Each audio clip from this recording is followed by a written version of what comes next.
Hello, everybody. I'm smiling, just so you know. Okay, we're here. Perfect. How are we doing today?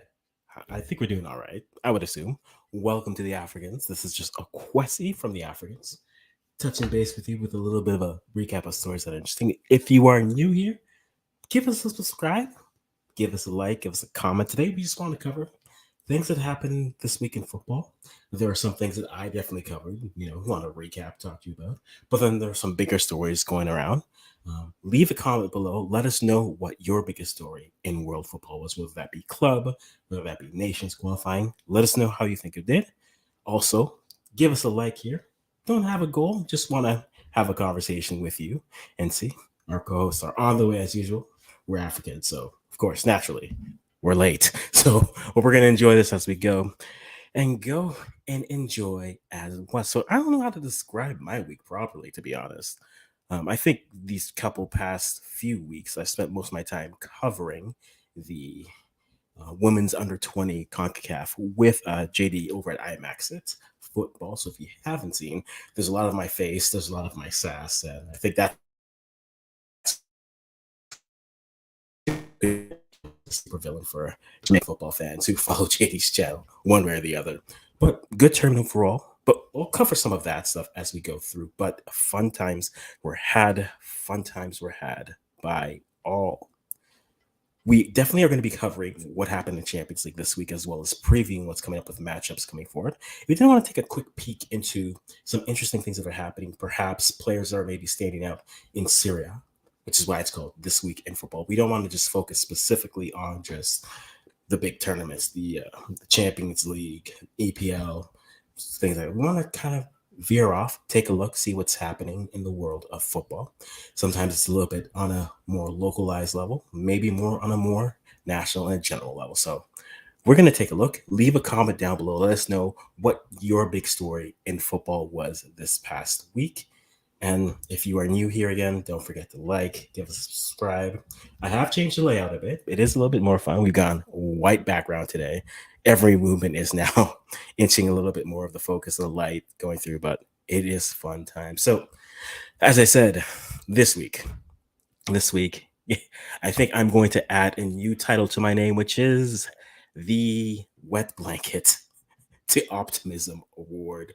And the reason why I'm going to bring that up is because this morning, well, actually happened last night, but this morning we had our first glimpse of Mr. Alfonso Davies back on the pitch training.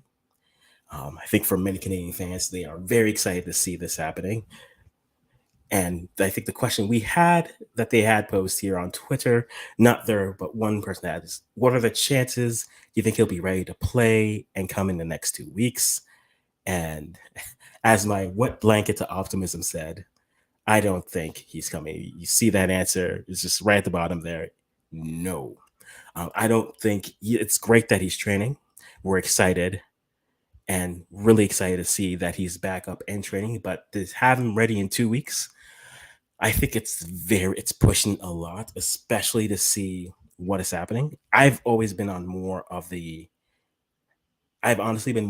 the pessimistic aspect of this. So assuming that the worst for this type of a situation. And for me, I think if he's just resumed training, you're looking at a player, though he was in the middle of his season, who's trying to get back into form after being off the pitch for at least 3 months. So for me, I think the best course of action is just to let him rest. I don't think Canada needs him to qualify for this. However, I think moving forward as he continues to go, it would be great. I think personally, I'd love for him to be there just to be able to celebrate with the lads, see the hard work that they put in to qualify. But I do think in Bayern's case, they are looking at a player that they're trying to get ready for the next round of Champions League. They are also trying to work on a notion of getting a player and monitoring him. So I think if they're going to try to monitor this player, their key thing is going to be keep him as close as possible. So I do think his best course of action is probably going to be staying at home and resting home as in Germany and seeing kind of how everything continues to develop from there. We'll leave that for the time being. See kind of what's happening in the chat. We got I Max it here in the chat. Bless up. Nice to see you there, JD. working on a lot of things. And on to the story that we mentioned, it's best he stays home. I think I kind of do agree with that notion as well. As I said, we're dealing with a player who hasn't played. Now, granted, he was in form before he went out. However, he's had no cardio training. Nothing has really come up. Realistically, we are celebrating the fact that he is jogging. He's able to come back to the pitch. This does put him roughly in that time frame that could work. But I think for a player like him, you want him to be at his best here. And I think his health always matters here. I think in this case, as I've been saying for this player, have him continue to train, but more importantly, get him back for the World Cup. Let's not worry about this. Get him into the best fitness that he can get and get him back for the World Cup. And I think that's your best case scenario. For me, that's what I would like to have him come back for. So I think that would be an interesting aspect to really look at from there. But that's, I think, the more recent news. As I said earlier, things I also did this week, I did spend a little bit of time covering the U20s women's for CONCACAF qualifiers for the World Cup. And I want to say my congratulations to Baby Reds. We are running with Baby Reds. So it's a fun thing. But congratulations to Canada, able to qualify for Costa Rica, finishing third place, beating Puerto Rico. They were bested by Mexico in the semifinal round, who then went on to lose to the States 2-0, another 2-0 on the U20 side, which I think it's an interesting for anyone here who is watching from the CONCACAF area. I think my question for you for this area, I had tweeted about this earlier. The matchup between Mexico and Canada at the female youth level has actually been very competitive and very even. Now, with this past result 1-0, their results at this turn at this level are 3 wins apiece. And I think my question for you is: has Mexico finally passed Canada at the U20 level? That's an interesting question to think of. If you're in CONCACAF, let me know if you think that's the case, or if you think Canada's still slightly above. This is just a bit of a hiccup in the growing pain for the Baby Reds here. But overall tournament, I think for me, well done by the Bay Reds. They played well. They did struggle a little bit with Mexico, but Mexico made a lot of teams struggle with how they were able to defend, how they cut off spaces for passing and whatnot. Mexico definitely is on the rise, I think. And I think it's an interesting conversation to have in terms of where these teams actually find themselves in a few years. I think generations wise, because Mexico's been able to invest a lot in women's football into their squads at that youth level, they are, as professionals, very comfortable in these uncomfortable situations where you see other countries who maybe their players haven't reached that professional level. You definitely see them a bit uncomfortable there. So I think Mexico is definitely taking strides forward. However, I think I'm going to leave it up to what we all think. If we think that Mexico at this level has reached Canada's level or surpassed them, or if you think right now it's still Canada is the second best women's the youth program in the CONCACAF region, with the US being the first. We'll definitely be looking at that, and we'll be definitely talking about aspects and opportunities. But this is not what we came. Just wanted to give you a quick recap for things that I did this week and things in football that I watched over. Other interesting fact, another thing that I did watch, which was interesting, is awaiting, as you can tell. I'm Canadian born, but Ghanaian are my parents, and I am very much intrigued by the final round of the African World Cup qualifiers with the Jollof Derby. Yes. Oh, the rice that will be shed. The rice that will be shed with Ghana taking on Nigeria. And we saw the Nigerian squad getting dropped. And it's a very good squad. And the Ghanaian squad has yet to be dropped. We're a couple delays coming through. I'm not sure if it actually was dropped. I can actually take a look and see if it was dropped over this weekend. I've been on so many streams, I haven't actually had the time to check as much things going on, but let me take a look.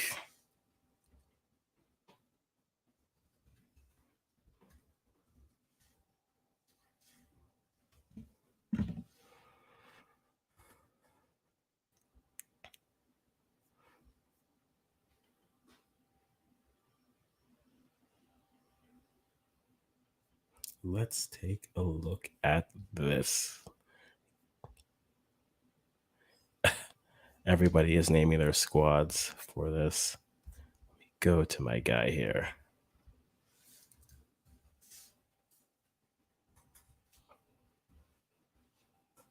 Guys here, don't forget to leave a comment, give us a like if you're new here, give us a subscribe. We try to do a video like this every weekend, just kind of recap the top stories that kind of stood out to us in the world of football and seeing how that will affect kind of those leagues. Today we want to take a look at what happened in the Champions League. There's some big stories coming out from the last week of competition as well as the one coming up. But then also we want to take a quick dive and a quick look into how Serie A is looking and whatnot and what's moving forward. So let us take a look at this funness. Yeah, with that coming up, we may actually, it is something, speaking of the African qualifiers, it is definitely something we are thinking about and talking about whether we are going to do any streams for the African qualifiers. I know I'll definitely be watching the Canadian matchups as again born here, but I would not be opposed to. You guys let me know if you think we should do a stream for the Ghanaian or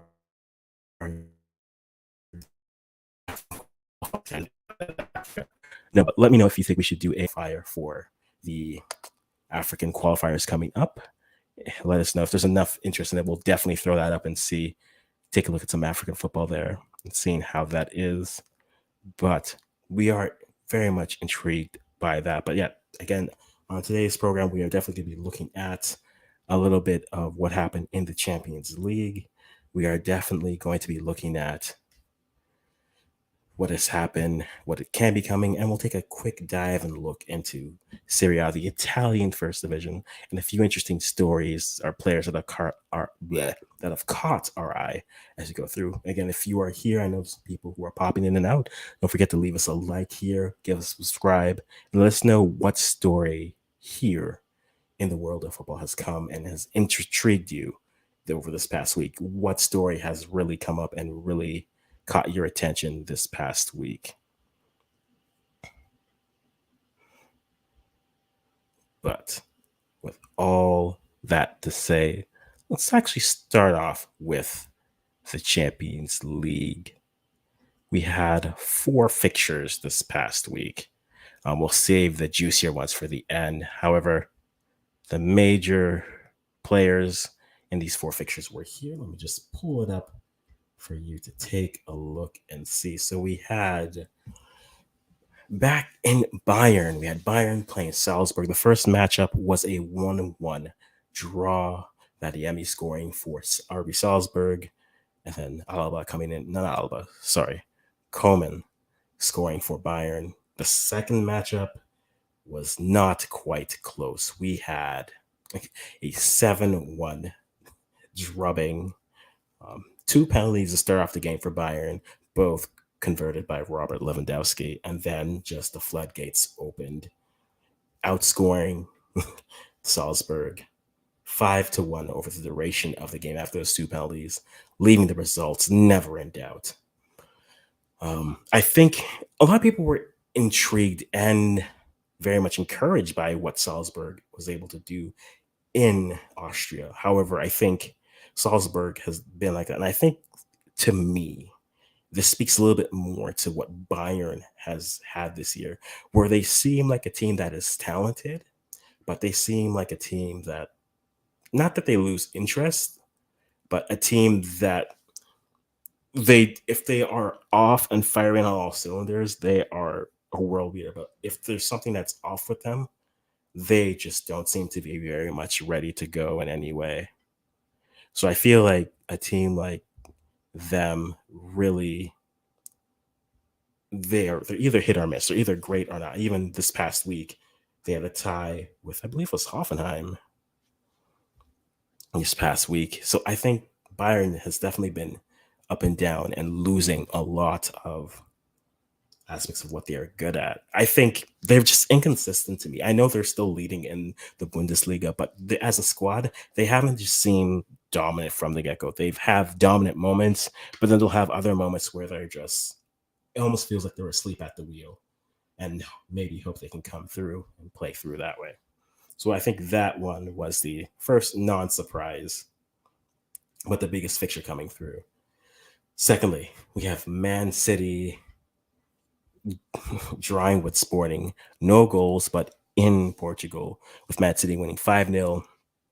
Man City goes on with the victory. Nothing really to speak of, really more of a matchup to make sure no one got injured. Moving off any type of yellows if you had any, and moving forward from there.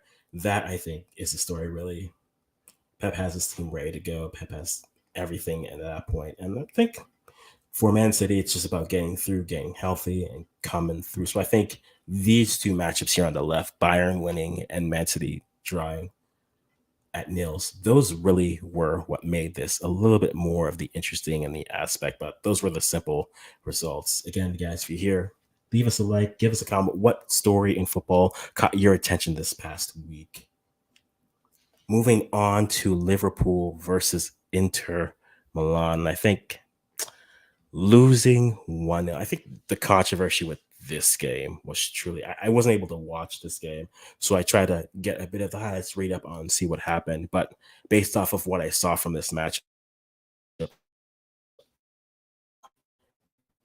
the question is the red card for Inter Milan. And as we go into the actual story of this matchup, it truly to me is it wasn't the red to me the red card on Sanchez, or the second yellow on Sanchez, to me was late.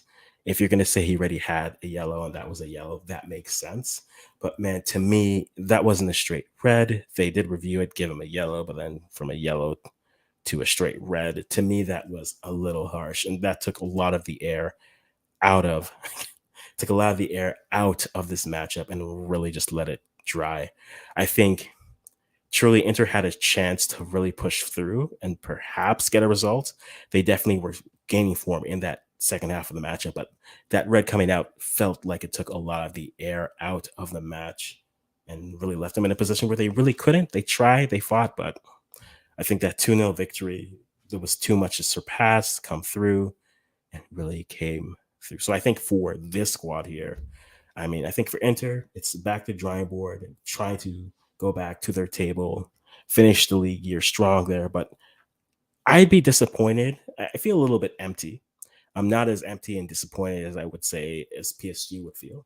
We'll definitely cover that with them. But I truly do feel that Inter deserved a little bit better than what they got. But at the end of the day, I think we would say Liverpool definitely went on, was the better team. But I think the biggest story of this past week when it comes to this is, as IMAX it says here, and it truly is, PSG. Oh, PSG. What have we done? PSG lost to, let's get through there, on aggregate 3-2 after a 3-1 loss to Real Madrid in Madrid. After being up 2-0 on aggregate, Mbappe scoring the opening goal, but then 3 goals from Karim Benzema. But what can we really say about this player? Truly, he's the type of player who saves his best for the grandest stage. And sometimes his team is able to come through, and other times they aren't. But I think the story for this matchup, and I think deservedly so, is what happened to PSG. And it truly is what happened to PSG here. And it really, I mean, we had bad passes, we have alleged fights that have happened in locker rooms, we have a whole bunch of stuff. But if you are looking at this team that brought together its players for the sole purpose of putting up and winning the Champions League, and you don't even make it out of the round of 16. I mean, I think this team was built. You bring in Messi, you already have Mbappe, you already have Neymar, you have Di Maria, you have other players, you have Keylor Navas on the bench, you have Donnarumma who's starting. This team was set up and built to win the Champions League. And when you're not able to do so, that becomes it's a failure. They can win League, which they more than likely will. They should, they are ahead by so much. I don't think they've lost the matchup in Liga as of yet.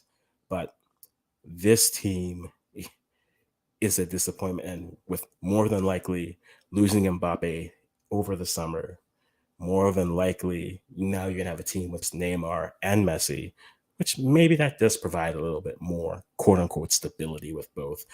Both of those players have performed well together, but they perform well in a different system. But if you are a PSG fan, or if you're PSG, are you are you removing? Are you sacking the manager? Are you moving players out? What are you really doing in this case? Your team was brought in and built to do one specific thing, and that one specific thing was winning the Champions League. And you didn't even make it to a point. If they had it, I mean, that's a tough one. Because if you're going to try to play revisionist history, you can say they looked shaky in the group stage, which is true. They did look shaky in the group stage. However, this team was built to really win at this level. So, what can you really do? How do you really grow up and build it going forward? If you're PSG, you're more than likely losing Neymar. I mean, not Neymar, you're losing Mbappe. What do you do? This team, yeah, I don't. I mean, you're losing that one player, but then it's as simple as just you lose that player and you come back. You have Messi with the big wages. You still have Neymar for who knows, maybe a couple more years. But man, for a team that was built to win the Champions League and to come away, it's not. And I think for me, it's not just that they lost; it's how they lost. Right? They lost the game. I'm actually said it there. You can't be up 2-0 in normal time, aggregate or not, and not be able to put this game away. And they gave up one goal. That's fine. The second goal just stunned them. And by the time Benzema puts away the third goal, they don't look like they are ready. They look shell shocked. And it's a team where you wonder, what were they missing? Was it just this collective of players? I mean, it's easy for us to look back and say, yeah, this collective of players just wasn't working. This collective of players wasn't a good fit. They weren't meshing. And we saw pieces of that throughout their French, though they were dominating, and they still are dominating in the French league. It's disappointing to see a team like this that was put together to win the Champions League and not come through. I think question wise, in terms of maybe a managerial change could work. Who knows? I mean, some of the stories that you're seeing coming after, what are we going to do? But I truly do think that at this point, I mean, not to be lost here. But again, for me, Benzema, yes, he scores 3 goals, but how often does that player come up big in big moments? We saw it at the Euros, though France lost that game eventually in penalties. But a player like him seems to always be bringing the best of him definitely up in those moments, getting ready to go through.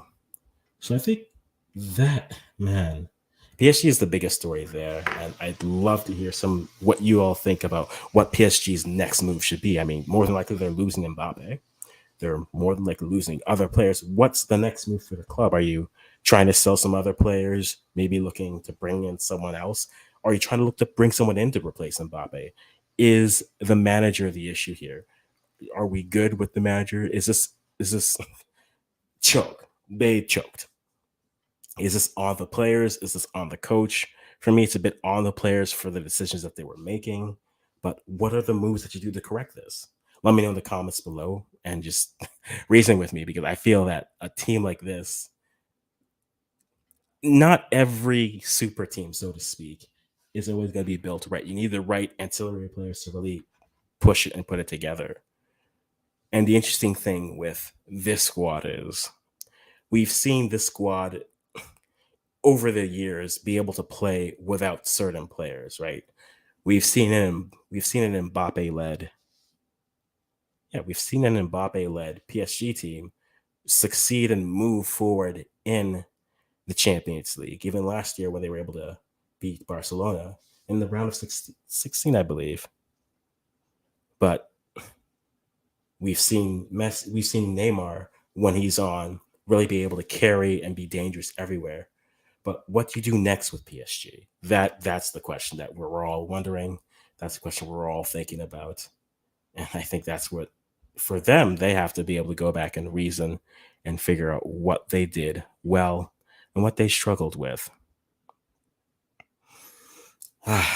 Man, that was the story for me. I mean, everyone, but yep, everyone was talking about that. And for me, I think it's a disappointment. I mean, I can't keep on saying that, but you can't bring a team together like that and have it go so poorly. So, with that being the case, coming into this coming week, we have four more matchups coming up, two with ties. So, really, points are going to matter here. And then we have two with one where can a team repeat what will the French teams be done? Is really the question that's going to come in. So, first matchup coming up Tuesday in here, North America, 4 p.m. We have Tuesday at 4 p.m. Eastern Time, Man U versus Atletico Madrid. That first matchup, Man U game this year, but maybe with an informed Ronaldo just bagged a hat trick coming into European competition. Messi was just eliminated. There's no doubt this squad can perform well, but the question is, can they best this Atletico Madrid squad? Also on Tuesday, we have Ajax versus Benfica, and to me, that to me is the more fun matchup. I've wondered that one's produced some more goals so far. Ajax 2-2 versus Benfica. Can that midfield from Ajax dictate and create a few more opportunities, or will Benfica be fine and be able to steal it at the death? That's to me what it comes down to. Juve versus Villarreal. That's a tough one. You have Juve, big injury to Weston McKennie, not going to be available for the next 2 months, but then also from a North American standpoint, not available for the U.S. for their World Cup qualifiers, which could be a big loss, but you never know one way or the other. And Villarreal, who looks like they should have the form to do it, who pulls it off. And the final one on Wednesday, Lille, who were beat 2-0 at Chelsea, going back to France to play Chelsea there. Can Lille steal this matchup at the end? Or are they find themselves again as the next and the last French team eliminated? These are the questions. You guys let me know in the comments with the four upcoming Champions League matchups. Which ones are you looking forward to? Which ones do you think? What are your results coming through? Let me know in the comments below. And again, if you're watching, stopping by, appreciate having you. Leave us a like, give us a comment, and also just let us know what story in football has really caught your attention. What story in football has really been interesting for you that you saw this week that really caught your eye as we've been moving through? Let's see if we have anything in the chat at this moment. It does look like we do. So with nothing really happening in the chat, let's go on. Actually, I'll give you my predictions as we kind of go through here. But I think my gut says Man U will pull this through against Atletico Madrid because it feels like this is what they do versus against top competition. I think they should be able to, but so I'm going to go Man U is able to get through here. Ajax has just been my fun team to watch. So I want Ajax to go for Benfica, but I wouldn't be upset either way. I think Chelsea, barring the collapse, is taking this over Lille, which for my Canadian men's content kind of kills me. And I think Villarreal should. I'm going to go. Villarreal is going to be able to best Juve in their matchup, meaning the next four to join to make the last eight will be Man U, Ajax, Chelsea, and Villarreal. Let me know if you think those are worthy picks. You think I'm wrong? Put in the comments, put in the chat. Let me know if you're watching this on the rewatch. Let me know who you think is really going to move forward going forward here. Now, when it comes to the other thing we wanted to talk about, there were some rumblings of it, but we haven't talked about it. We've covered this on the podcast with just whether or not the Super League may make an appearance, and it's reared its head here and there. Ideas of it have popped, and as we've rightfully said, the idea isn't fully dead, but there's definitely an opportunity for it to return. So I wouldn't be fully wary, but I'm definitely someone who is aware of what could be coming through with that type of a league. But I wanted to spread my wings a little bit and kind of look at other leagues where I found kind of what was interesting in terms of this last group of games. I want to look at interesting stories, interesting teams, interesting players. I don't know if anyone here is a Serie A fan. Premier League of Italy.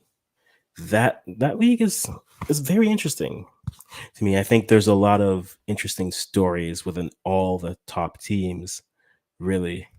I mean, if you want to go down to a team like Rome,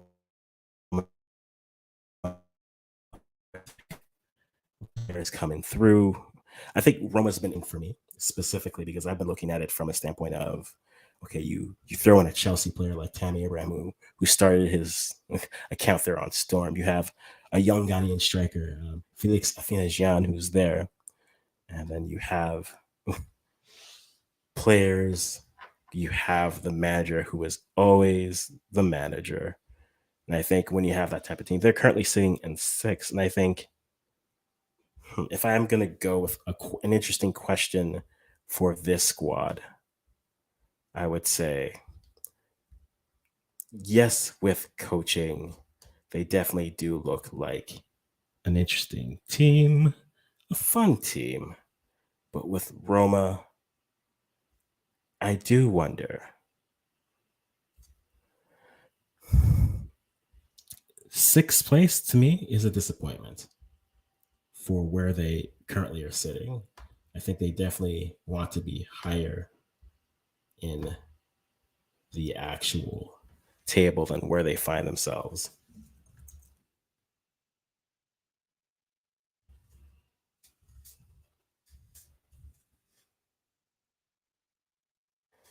The question is, can they make up the ground? They've played 29. We have 38 games.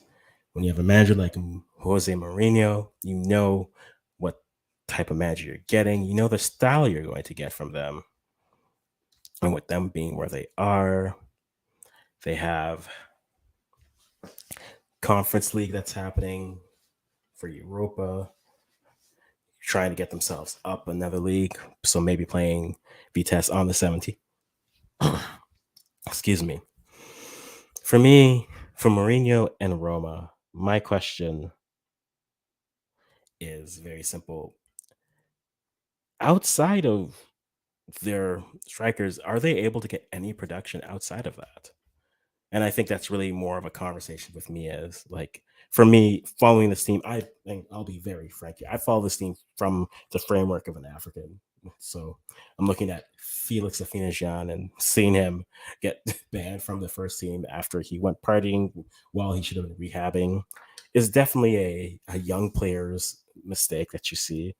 And you really are hopeful that a player like that can learn. But he's had a few instances he's been able to jump in, but I'm hoping for a player like him and other young players, though Mourinho doesn't normally play young players.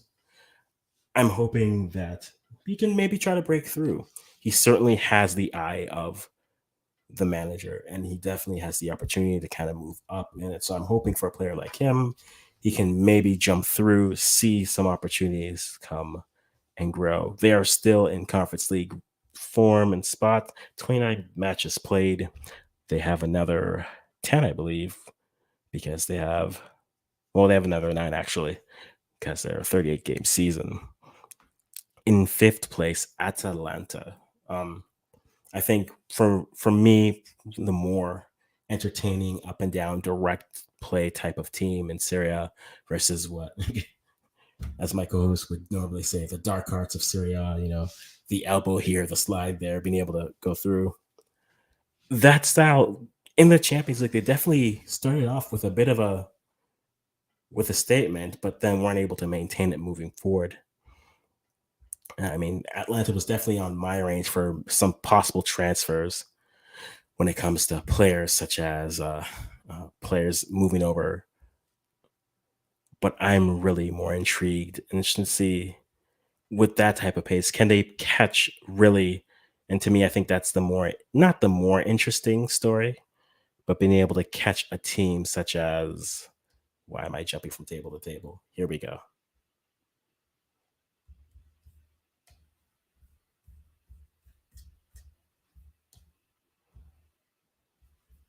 This is what happens when you max your screen and then you don't see everything properly.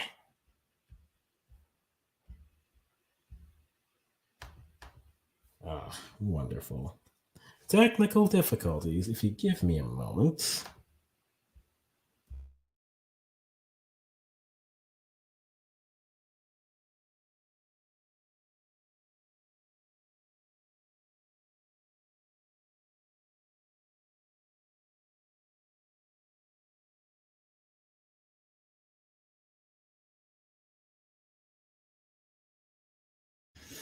There we go. Sorry about that. So, looking at Atlanta, and really this really correlates more with Juventus. With the McKennie injury, I know there's been different talks, conversations, players that could replace him.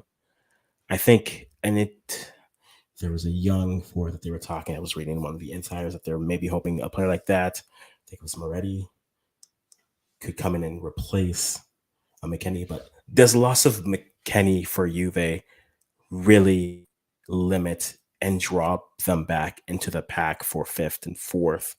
And really, can Atlanta take a and can Atlanta take advantage of them? That's the real question, I think. Can Atlanta take advantage of maybe the injury that's happening to Juve, maybe catch them for that last Champions League spot? Or is 8 points and that's really the question, is 8 points in 9 games too much of a gap? You'd have to be making up a point every matchup. And with Atlanta's next matchups, you have, I mean, outside of the Champions League, where they are up 3-2 on Leverkusen, they have Bologna, they have Napoli, and then they have Sassuolo. So for the next three matchups, so for the next three matchups, definitely it does make an interesting.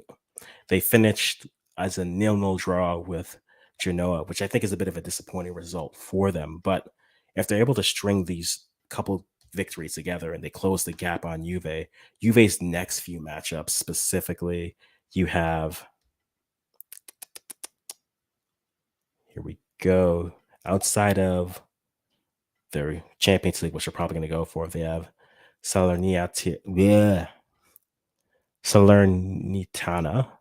then they have Inter, then they have Caligari. So three matchups which aren't the easiest. I mean, you can definitely see them dropping to Inter and maybe Caligari, depending on what their form is that day. But there definitely is the possibility where you can have this team jump in and catch up. So is Juve safe? Have they made enough room for themselves over Atalanta to catch up? Or are they left where they are? When you have Inter, Napoli, and Milan at the top of the table, only 4 points separating them. Nothing is clear. Napoli looks interesting from a CONCACAF standpoint because you have Lozano, you have Lorenzo Insigne, who's on his way to TFC later on this year, which from a Canadian standpoint is a little exciting. And Milan is just looking like Milan. Giroud is still going. Let's see. On a side note, what is it with other leagues and just seasoned strikers coming through? Yes, Boss Thomas. It's a good point with Napoli as well, with Victor Osimhen coming in. I think that's it's an exciting player from an African standpoint. The Ghanaian in me is dreading having to see him play two matchups against Ghana for World Cup qualifiers. But truthfully, yeah, a player like that, do they have enough to catch a team like AC Milan and ward off an Inter Milan to maybe win this league in their what we would presumably call their last run with the squad that they currently have? It's not an impossible ask, in my opinion. In their next three matchups, Atalanta, Florentina, Udinese. I mean, not impossible matchups. But last week they lost to AC Milan. They beat a man down Verona today. So good result for them. Beat Lazio, drew with Caligari, and fell to Barcelona in the Europa League. So definitely a little bit to ask. So they can definitely continue to put all their proverbial eggs into here. But between those three top teams, and I know I see some players there, who do you see as coming and finishing Serie A on top? Do you see any of them? Is it the Milans here, or does Napoli sneak up, and take the result? Let me know in the comments below, and let me just kind of go through a couple comments here. First of all, bless the Afri-Cans, boss Thomas. You found me. I am here. It's fun to finally see some of you guys coming over. It's been great to interact with you over on the other channel, but great to find you here.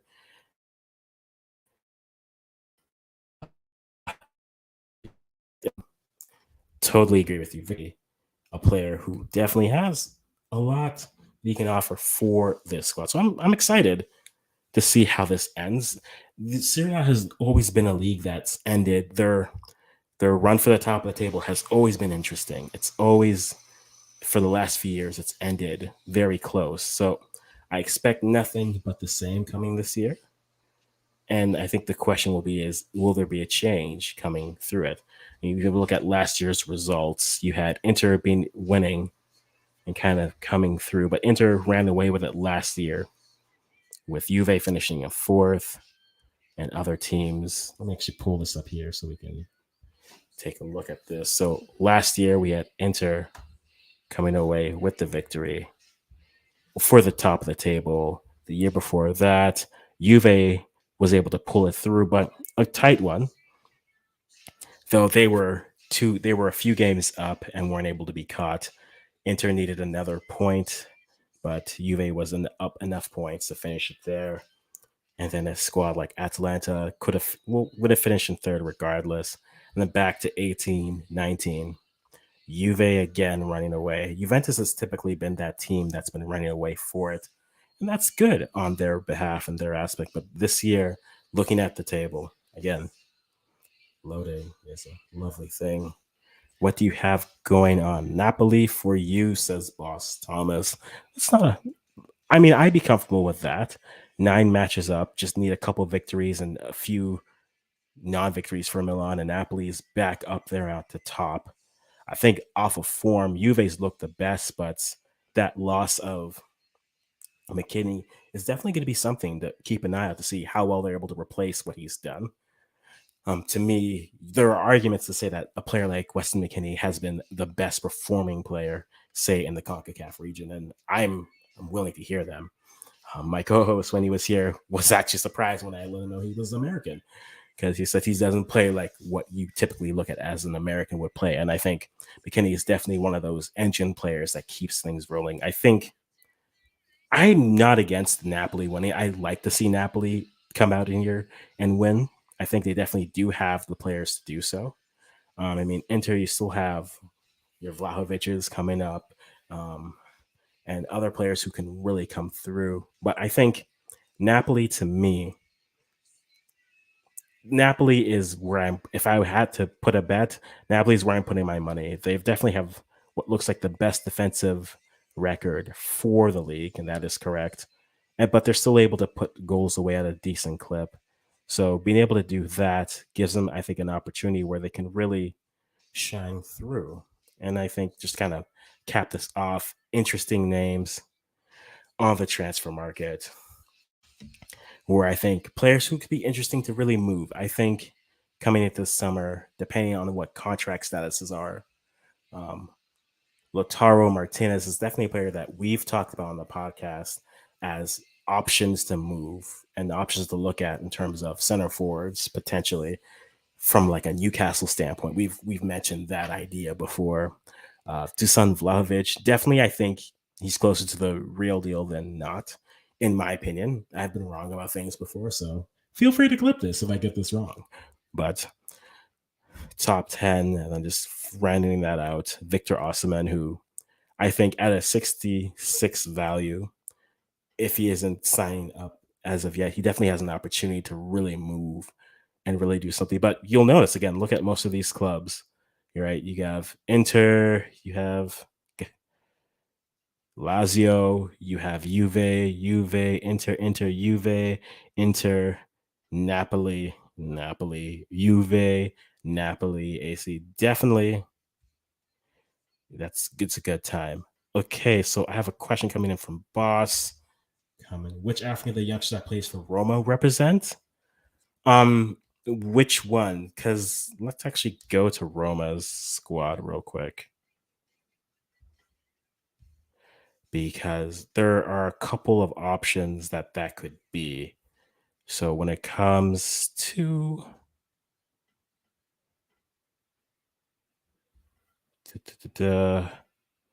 because they have a couple options in terms of players. I know Tammy Abraham though he is English, but other parents but in English. There is also Felix Afinajan, who is a center forward prospect that some Ghanaians are excited about, especially with his debut, where his first couple touches scored 2 goals in league play. He definitely could be an option for them moving forward. But at this point, in terms of Africans, there's also the Gambian. I just passed them, who a lot of Gambians are excited for. Erimba going through. Okay, let me find the wingers then. Let's find what we're gonna find him here since we're here. Let's find this winger that you are looking for. Are we talking about no? Diawara is Phoenix. Yeah, Phoenix Afinajan is more of a center forward than an actual winger than what it is. But let's go to his page here. Kind of go through. He started off the season well. He is again Ghanaian born, was able to go. He has played a little bit of left wing, but primarily he is a center forward. Moving with that, and current value at 5.5 million is where he is at. A bit again, as mentioned earlier, got himself into a little bit of trouble in terms of being seen at a club while he should have been rehabbing. But no, he's definitely had 14 appearances so far this year in Serie A and 2 goals. But in the Primavera, 5 appearances, 6 goals. I know there are a lot of Ghanaians who are excited for his potential, but I'm not sure if he's quite ready for that national team. But then again, we're talking about the Ghanaian national team. If we actually played strikers as strikers, we'd feel a lot better about ourselves. But that's just my opinion. But a player like him definitely could be interesting for this club, especially. I mean, they have Tammy Abraham that's there, and that's fine. But I would really like to see a player like that develop. But we're dealing with Mourinho, and Mourinho doesn't typically always play young players. So I think a player like him, it's about continue to do well in training, continue to work, and continue to get players that can really come through and come and play. So I think that's really what it comes down to for him. I think Felix does have he's got to not. I think this last mistake that happened is definitely something that he's gonna have to learn. It's definitely is the naivety of youth, but he's gonna have to not make mistakes like that. Rehab is for rehab, as we'd say, not for partying.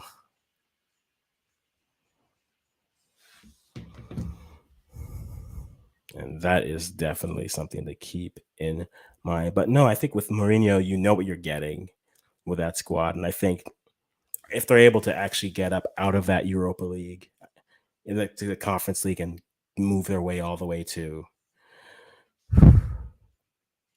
that Europe Europa League, I think it does give him an opportunity. But we will definitely see how it is going. And again, thank you everyone who stopped by so far. Let me know what story in football has caught your attention over the last week. It could be anything. It could be league play. It can be international tournaments. It could be qualifiers. As I mentioned off the top, I spent a lot of time covering the U20 CONCACAF for the on the women's side, where the U.S. team was able to win. Mexico coming in second. Canada, it's where I live, where I rep, as well, finishing third. But what other stories kind of came across your eyes this week that really caught your attention? Let us know. And again, if you're new, give us a subscribe, turn on the notifications so you know whenever we go. We typically do a video every week, a live stream where we just cover stories and topics that have kind of surprised us as we've moved along this week. And some of the things that I've covered are there. We are just on our way to seeing what we have going on. I think co-host number 2 will be jumping on, but hey, that is life and such it is.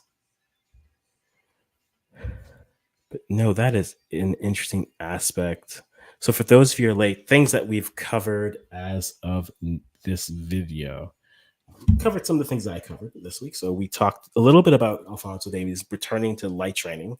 And if you're a Canadian fan, are you excited? Yes. Do you think he has a chance to come through and it's a it's a little bit. You're looking at a player who hasn't played or participated in any type of training or fitness over the last 3 months going into March. And I think Bayern's plans to get him ready for the next round of the Champions League, which means to me, you're getting him up to speed so he can play at least a little bit, which means I don't know if he's going to be available for the actual champions. I mean, for Canada for their window. It'd be nice to have him there. However, I don't know if that's the right move because you want to monitor any situations and changes that happen. So that's definitely something to keep an eye out. Cover the ladies, the baby reds for Canada.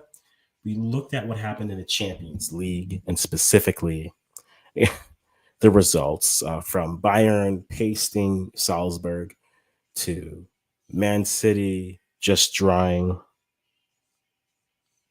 other teams and moving forward. And then we had PSG losing to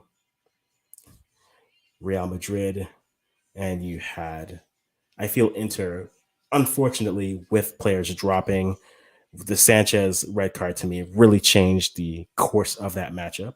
But we covered that. Then we looked forward to other matchups that were coming through, teams that were playing for the Champions League this week, how we feel. Let me know in the chat, or if you're watching this on a re-upload, comments.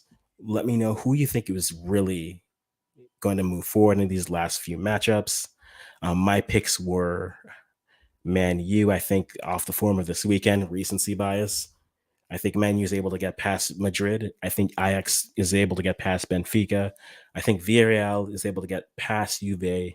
And I think Chelsea, much to my Canadian heart, will beat Jonathan David and Lille. But let me know who you think is going to take over those Champions League spots, and we'll continue just to monitor and talk. Honestly, this is really just kind of go from there. Boss, with a question. Let me actually get to this question here. And let me get a water here.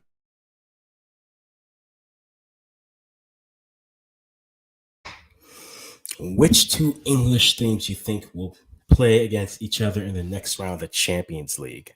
Well, you have Liverpool, you have City, and I'm saying you're getting Man U. I think you're gonna get a Man U Liverpool matchup. That's just what my gut is telling me. My gut is telling me Man U versus Liverpool next matchup. If we're gonna go based off the question, if that happens, that becomes interesting. I think at this point, if you're there, if you're the English teams, it's how long can you avoid playing Bayern at the Champions League level? I think that's the conversation. I think you're looking at Bayern and City, who are probably the two best teams. So your worst case scenario from a spectacle from a spectacle standpoint, you want to hold off on Bayern and Man City for as long as possible, maybe up until the semifinal round, and then you leave go from there. But I think if that's how you're looking at it, you're definitely hoping for that type of a matchup. So let's see, pull those up and see what we got here. So yeah, I think you're trying to avoid if you're the teams here, you're trying to avoid Bayern and you're trying to avoid City. Um, I think it's no coincidence that Bayern is trying to get Davies back because I think they're going to need their players when you play a Liverpool or if you play a City. Bayern will need that type of a player. But out of the four teams that have already passed through, yeah, you're praying that you don't hit Bayern. Now, if you get a Chelsea versus Bayern right now, because I think that's a possibility. I'm just guessing this. If Chelsea has to play Bayern this next round, Boss Thomas, who do you have for them? I know you're saying that they're going to win the Champions League again, which is fine, but at this point, if you think if Chelsea runs into Bayern in the round of eight, the last eight, do you think Chelsea's able to get through, or do you think Bayern steamrolls them? These are the questions we must ask ourselves from here. If you're joining us here again, guys, thank you for being with us today. Take a minute. Also, things that are kind of floating around. Who do you think ends up winning Serie A in the Italian league? I think Napoli might be able to catch a few teams going forward, and that might give them an opportunity. I like Napoli as well, just because they have Osimhen there. And Victor Osimhen's been one of my favorite African players performing in Europe this year. I see. I see. The Chelsea man is here. It doesn't matter who they play. Eh? Okay. I think, like I said, you're trying to avoid. You are definitely trying to avoid Bayern or City at this point. I don't know if Chelsea is necessarily a squad that you're trying to avoid right now.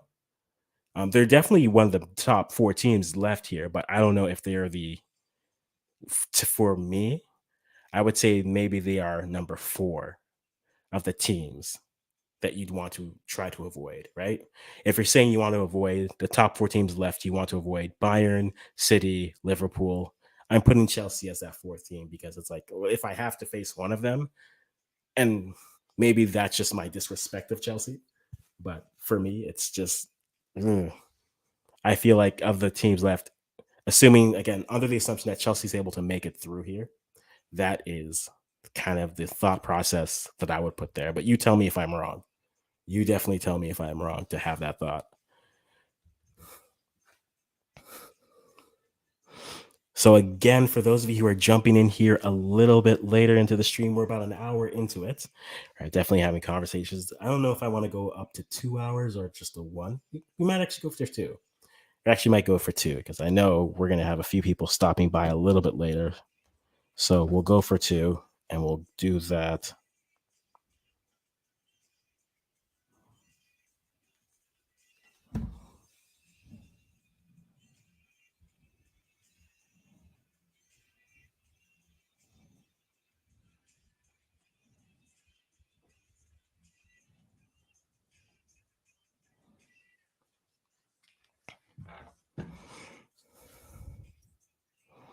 No, yeah, I think this is definitely interesting from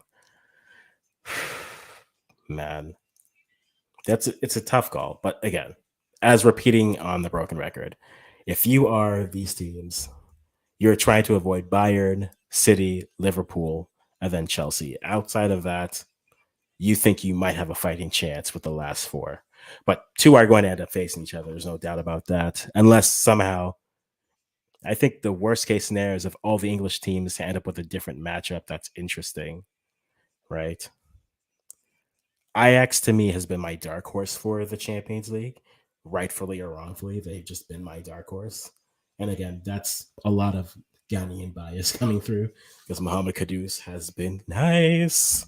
And I'm really excited to see how he continues to develop as that attacking midfielder. So I think I don't think, and to what you said, Boss Thomas, I don't think Chelsea takes it this year. I truly do not think they take it this year. I think I think my again because I picked them, they're in my top four teams. I think they'll win it, but to me, it's Bayern, Liverpool, City, or Ajax. And I know Ajax seems like a why are we picking them? They're just I just like them, and I like how they've been playing. And I feel that if they get past Benfica here, I don't think there's a matchup where I'm not thinking, huh, that and that and Holler. Well, Holler, of course. Holler is one option. You have Mohamed Kudus, who's there as well. You had Alvarez from CONCACAF, who is there. There's a lot of nice pieces on that IX team. So for me, I am very much looking forward to seeing how they go through. But I think they definitely have the opportunity to really perform well, and I'm excited to go through. What are we at for? Curious. What are we at for likes here? 9 likes. 1 hour of work and 9 likes. Well, guys, I mean, it's okay. I'm not hurt. But if you haven't yet, give us a like on the video. Let us know in the chat what has caught your attention this week in the world of football. It can be a matchup, it could be a different event that's come through, it could be Champions League matchups we've already covered.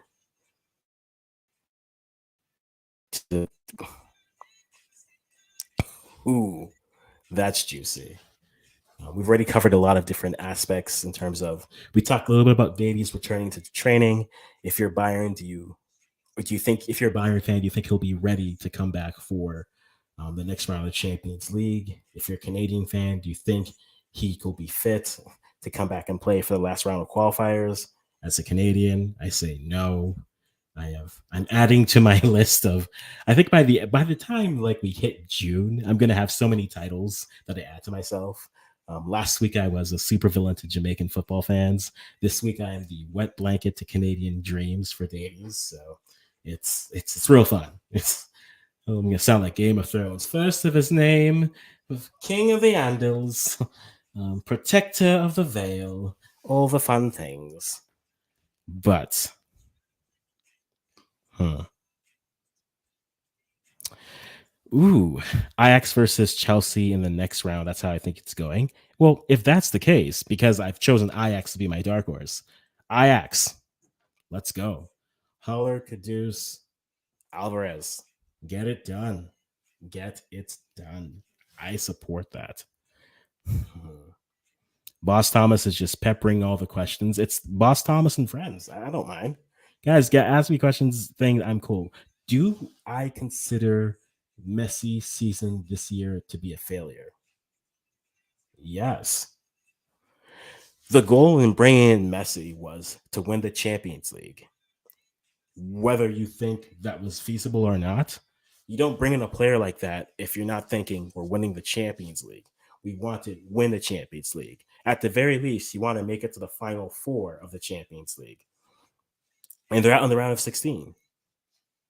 Now, was it fully his fault? No, he didn't make all the back passes, but you brought in a player to help you win the Champions League. You haven't even reached the round of 8 or the final four. So I think from that perspective, yes, bringing in Messi was a failure. On the overarching arc of bringing in Messi to the club, I think it's been a financial success. You have, I mean, the amount of I see Messi 30 jerseys around me here, right? I see PSG gear around me here, right? Then I'm in Canada and I'm seeing that here. So because of that, there's a notion of like, no, from a marketing standpoint, it's definitely worked. But on the pitch, I mean, they are going to win Liga. There's no doubt about that. Where they currently sit is just far and beyond removed from the they're there. Let me actually pull up the Liga table for those of you who don't know it. They were up a ridiculous amount.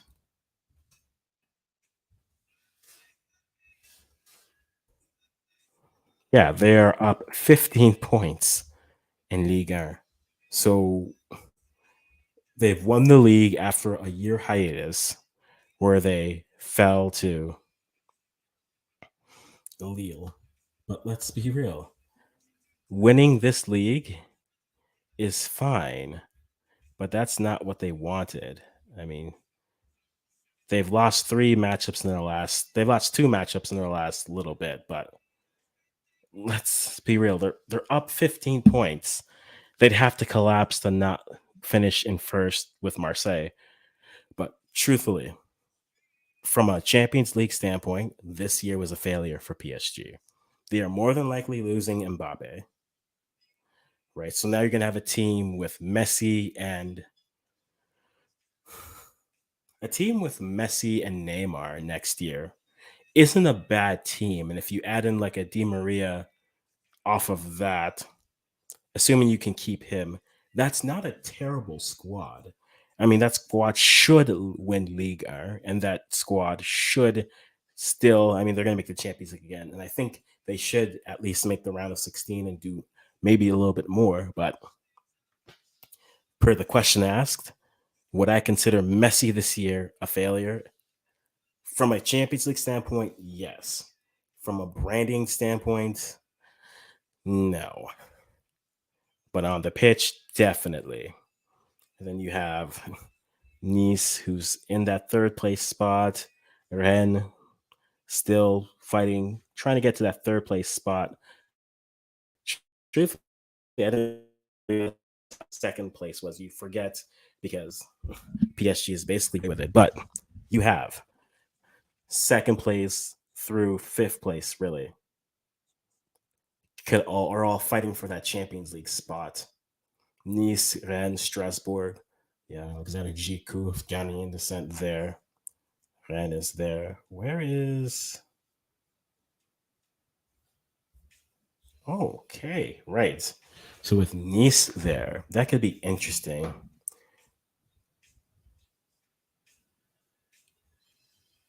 Man, that could be an interesting aspect. Yeah, the French league could look very interesting. I think that it would be more interesting if, I mean, Lille's last five haven't looked bad, but Lille would have to string together a nice set of games to get back in this conversation.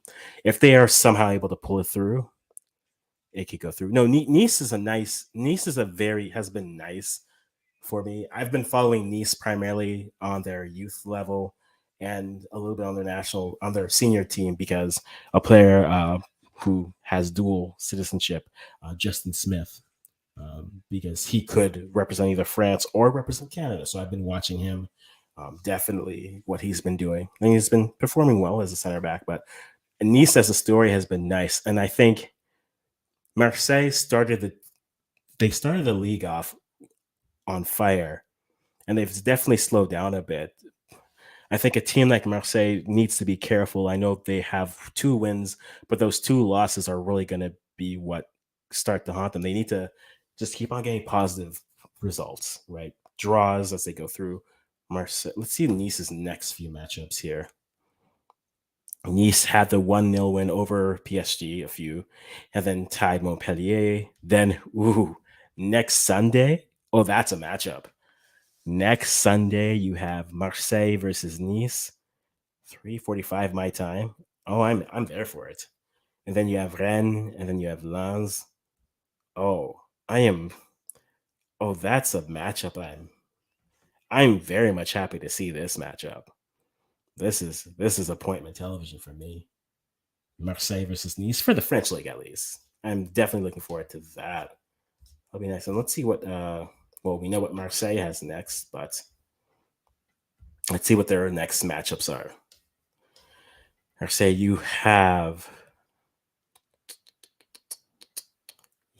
Basel coming up on Thursday, but then you have Nice on Sunday, Saint Etienne on the 3rd, and then Montpellier on April the 10th. So they definitely could put together some results. They definitely could, but that matchup with Nice, that could really best case scenario, they win. Next is definitely the draw because they're level. But man, you don't want to be the team that loses that matchup. That is definitely something to keep in mind. Boss Thomas is just peppering the questions. I'm here for it, guys. If you have questions, again, what are stories that have caught your attention this week in the world of football? And kind of going from there. Boss Thomas again coming in with PSG and City having all the money and haven't won Champions League. Which team do you think is the most disappointed in the Champions League? PSG, because City is still in the Champions League. Right. City has won league titles has won Prem titles. There's no doubt. They've won FA Cups. I think they've won a Carabao Cup. I could be wrong on that, but they've won national tournaments, right? And they've at least reached. I mean, PSG reached the final, but that's actually a more interesting question. Which hurts more, right? Is it Bayern beating PSG 2 years ago? Is it City losing to Chelsea last year? Which loss stings the most? That's an interesting way to look at it.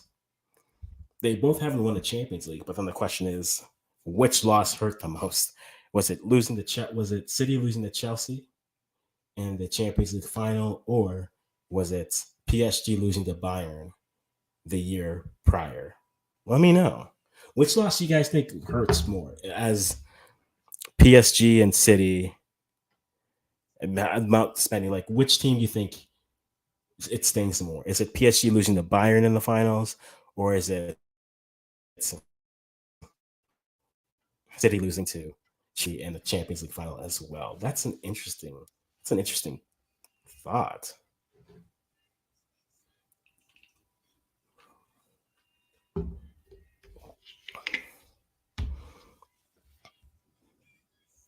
That's a very interesting thought.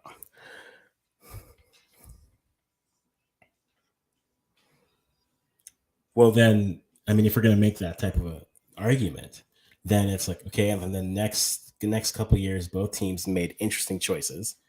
PSG picked up Messi, and then you had a team like, and then City picked up Grealish, and then you can almost argue, do you need a Grealish? Villa had to replace a Grealish. Eventually, got Coutinho, but man, that is an interesting conversation. I think for me, if I have to answer that question,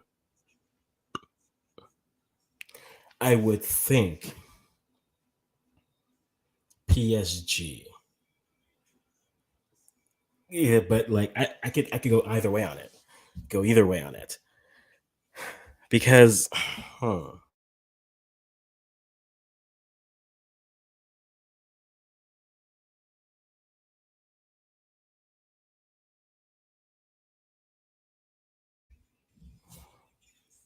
that's I don't know. That's a very good question. I don't know. I would assume maybe I think if you're going by the chess and like what you've accomplished there, I think maybe City losing to Chelsea hurts more because it's the team that you have been able to beat in your league. Losing to Bayern isn't much to actually necessarily scoff about, but they had the opportunity to beat Bayern. But for me, I think right now I'd say what stings more is probably City losing to Chelsea. That would be what I think would be worse. All right, guys. If you guys are swinging by, stopping by, leave a comment, leave a like, subscribe, turn on notifications. But then also let me know what story in football has caught your attention this past week. Anywhere. It could be watching U20 women in CONCACAF. It could be the Champions League fixtures. It could be watching your favorite team in whatever league you're watching. Let me know. Yo. Diddy M, big up African, big up to you, sir. Bless up to everybody in the chat. I hope you guys are having a great weekend and all that is there. But no, yeah, boss, I'm along the same line of thought of you because you're dealing with City has beat Chelsea in the league. So to lose to them in a Champions League, that would sting more. PSG, it's not like PSG If PSG had lost to like Lille in the Champions League final, yeah, that would sting because after beating them and then losing there. So to me, I think out of those two teams, definitely, I'd say City is the team that's would sting more. Man, that is definitely. You know what? We're gonna go because I know at around 6:30 we're gonna have our co-host extraordinaire jump in. So that'll be definitely a fun one to look at. But man, so recapping everything we have talked about today, we have talked about a Alfonso Davies started training for Bayern. Nagelsmann is hoping 4 weeks of training, and they're hoping that maybe have him back for Champions League in April. So the question is, do you think he'll be ready for Champions League? Or do you think that he will actually not be available? And from a Canadian fan standpoint, if you're in CONCACAF, do you think he should maybe try to push to play for the last window? Or are you thinking, let him rest until the World Cup, maybe bring him for Nations League or something? That's the first thing. We covered a little bit of the U20 CONCACAF Women's Championship, where the US won, followed by Mexico, and then Canada in third. And the question on that is, do we think Mexico definitely at the youth level? I know I've had some thoughts. I've had thoughts where I've said Mexico is definitely surpassed. I've definitely said Mexico is near or at that level. Is Mexico the second best team at the youth level in terms of women's football at that level? And what are things we can learn? We talked about the league. We're still talking about PSG and their collapse against Real Madrid. Is this season a failure for them? To me, yes. You brought in Messi as that last piece to win. You're losing to Mbappe this summer more than likely. This was your last hurrah, your last dance, so to speak, your Waterloo, and they weren't able to get past the round of 16. So I think for me, that's a failure. We talked about Serie A. What are players in that league that are interesting? Is there a team that we think can sneak through? And I think we definitely picked prevailing boss Thomas and myself definitely feel that a team like Napoli definitely has the opportunity and could sneak in and take a championship, a Serie A table win if they can, and they can definitely outlast if they can outlast the Milans. The question for Juve is, will the McKinney injury definitely affect them? And then we've been chopping it up ever since, just talking about stories that have been surprising us, kind of things that are interesting in that aspect. Boss always wants me to talk about Jamaica. What about Jamaica do you want me to talk about, man? I know you rep Jamaica. Okay. There we go. Yes, Leon Bailey did have a good game today. Oh, that's good for him. That's definitely good. I didn't catch the game, so let me know. Did he start in this map, or was he just was he subbed off the bench? Because they played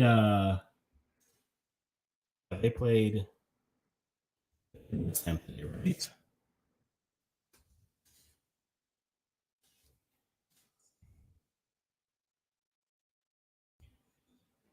Yeah, they played West Ham today.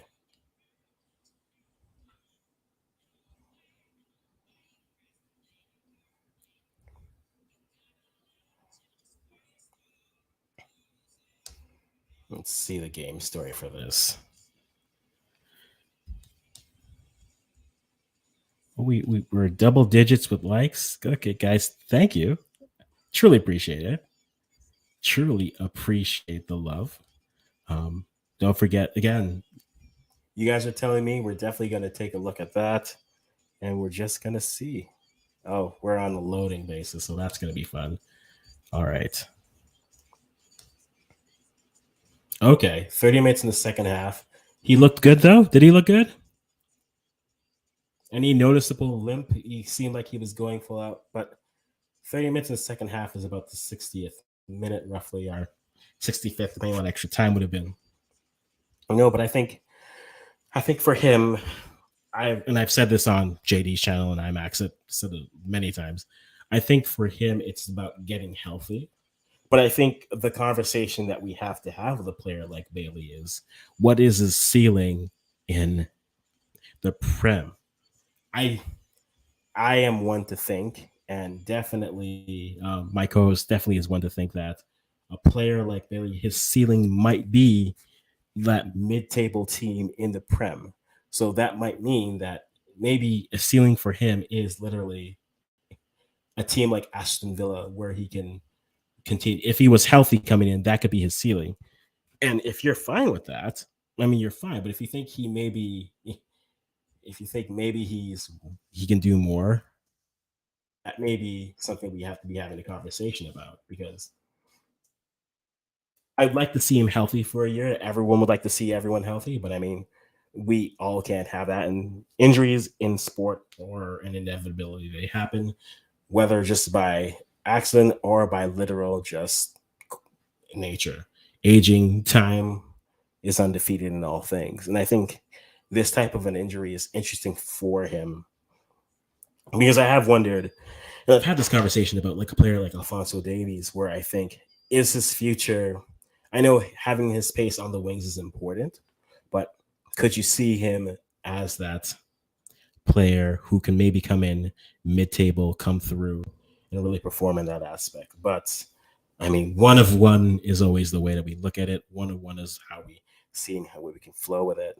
So I think for where Villa is, 36 points in their table, getting him happy.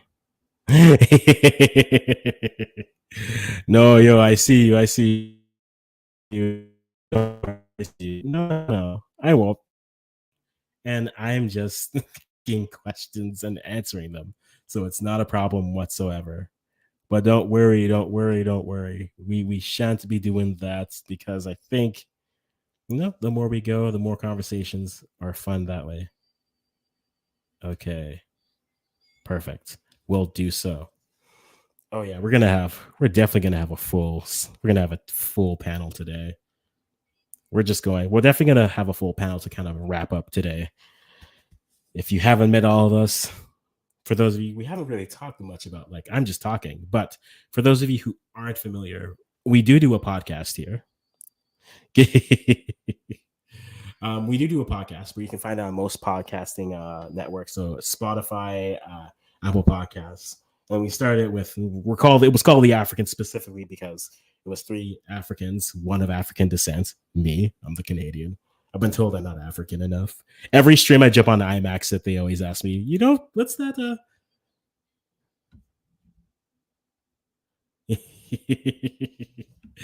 They always ask me, like, what country is he from? His accent doesn't sound African. Yeah, I'm born in Canada. But yeah, we actually have a podcast that we usually go through, and what we've decided to do is use our podcast here and our platforms here to continue on and create. So we post our podcast. We do lives here, and then we'll post the audio as our podcast. Right now, we're going to see it and try to see how it goes. But yeah, for the most part, it's been pretty good, really well received. We do a mixture of just current events in football, kind of what this is, like our This Week in Football. But then I also do some time spending covering the Canadian national team. And I've done some stuff with the ladies as well. So the women's, the XNT, and that's been fun. And it's been really fun to kind of continue on and see kind of the progress as it is. But yeah, I started interacting and working with the IMAX there, and it's been really fun. Try to take a workload off of him. And if you're not careful, guys, eventually you'll see me balded head, and I'll be talking about how there's too much war in the chats, and Jamaican streams stress me out. But all in good fun though. All in good fun. I really enjoyed like what we were able to do with covering the women, the U20 for the ladies, and just the rest of the CONCACAF we're going to do.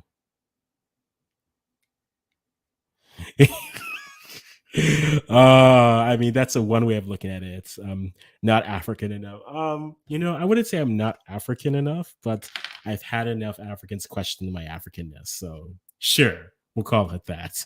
Um, but no, it's been good. I think. Did you see this haircut? It's coming down. Don't you have no idea, JD? JD, I'll put it to you this way. I'll put it this way: the second that I see some balding, it's gone. This hair is gone. The second it starts to bald, we're done. It's going to be just straight head, and we're just going to be here.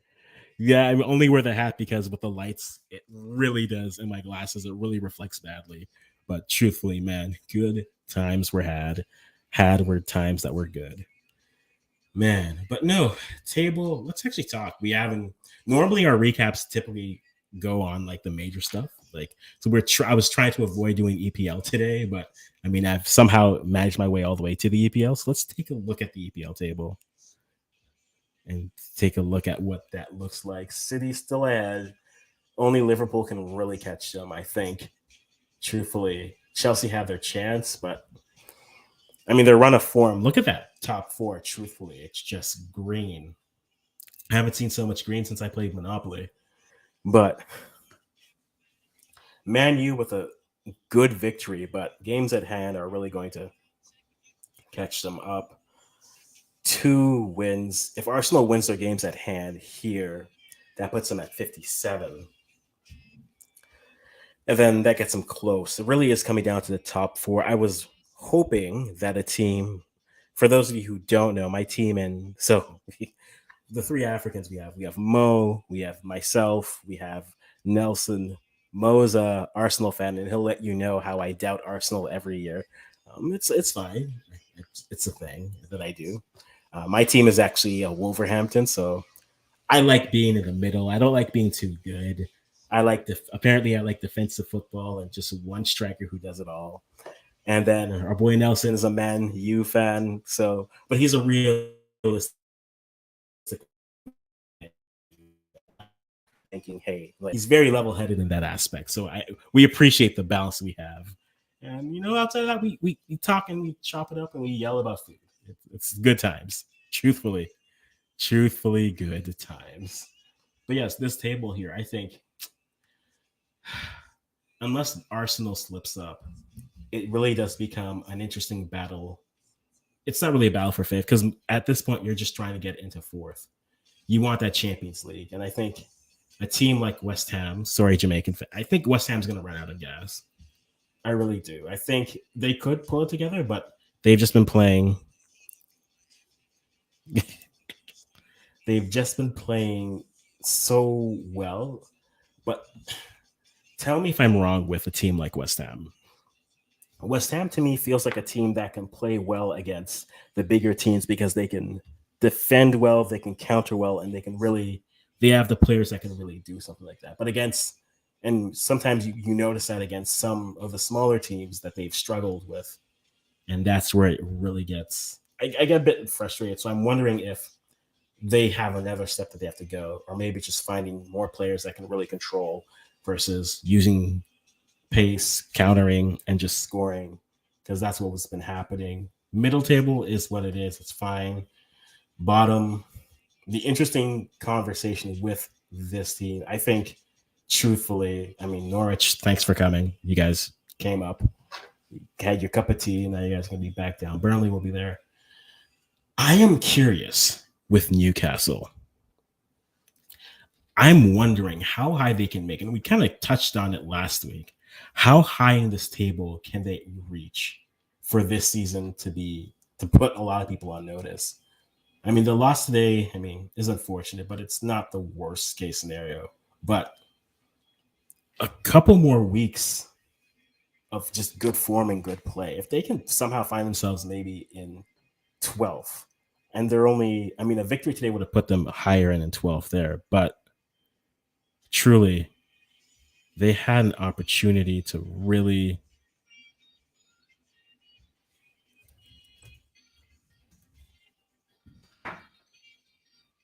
They had an opportunity. Why did this start? Phone just started randomly playing music.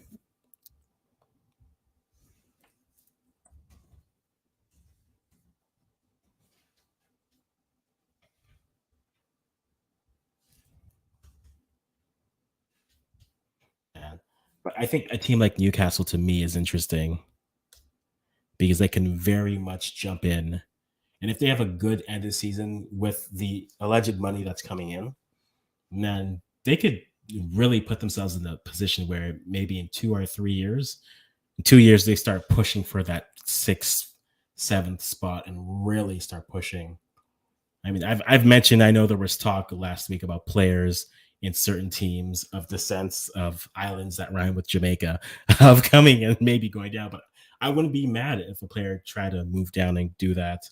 See, we're having the IMAX reunion in the chat here. All right. That's, yep, very true. We enjoy IMAX Bro too. I do too. I do too. It's fun. I like the CONCACAF coverage of it. Like, I know who I can go for every country, but I like just being able to jump on and go. But then I'm a sports nerd. Any type of sport, any football that's on, I will sit down and watch it. You could tell me that it's U17. You can tell me U15 girls in like Oceania, I'm there. I will watch it. That is just kind of how my mind works through it. Man, 10 likes, guys. I'm wondering how many, 3 people still in the chat. And I do appreciate you guys for hanging with us for this long. Good times were had by all. And we just had someone in, and then co-host 1 was in, and then he had to drop out. So we're going to try to get him back on in a second. But no, I think that makes it interesting, kind of going through.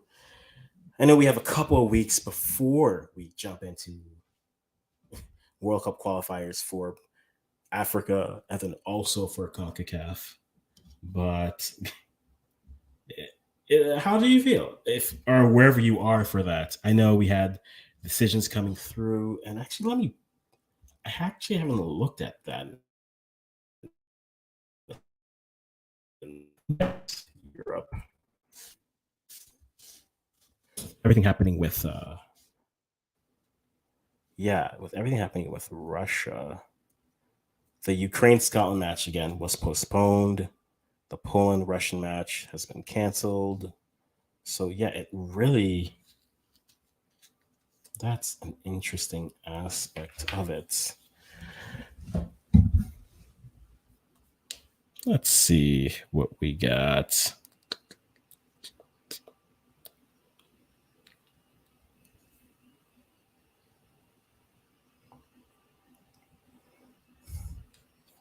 Let's see what we have here.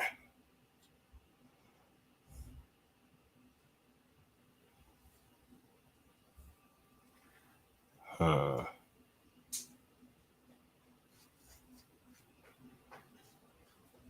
Interesting.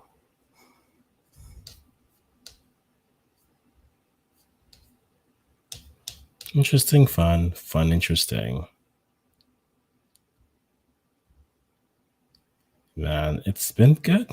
It's been fun. Everybody's out here having those conversations. But no, I think actually, for me, the only other interesting, I mean, with World Cup qualifiers, I think we'll go into World Cup qualifiers a little bit more in detail. I mean, if you want, and we'll definitely talk about this next week, definitely with a week to go, probably. But I know for myself, when it comes to World Cup qualifiers, I do have especially with the teams that are still left. Oceania is going to get going. Asia looks pretty much set. The 5 African matchups are set actually. So we have that's nice. Oh, those matchups that's a Friday. I like. Oh boy. I think that's what I'm going to. I think I'll do that. I'm definitely thinking about doing that. That's a full day stream. Oh, but I'll do it. Oh, so the schedule for the African schedule for the 2-legged playoffs are Eastern time, Friday from 11 till 3:30, and then Friday the 25th of March, and then Monday the 29th of March. And both have essentially, there's like an 11 a.m. matchup, a 3:30 matchup, and a 1 p.m. matchup. And that's 2 days of just food and and watching and talk. Oh, we are definitely going to be doing that. We are definitely going to be covering that. That is definitely a stream. That's 2 streams that we are definitely going to be doing. And I will invite everyone to come and join me as I sit through and let you know how I hope all countries who play fearlessly against all competition are welcome at this World Cup coming up. But man, I am looking forward to that. That's a stream that I look forward to. You know what? I'm going to throw this guy in because he hasn't said a word in a while. But jump it in. Mr. Nelly B, how you doing, good guy? What's up, bro? We're good. Yo, we've been, as they say, we've been chopping it up. How you feeling, man? Not much, sorry. I don't know what else we're covering on the stream. I don't know what you've covered. You're choppy up a bit, man. Am I? 1 second. Okay. The gang's all here. Akwase.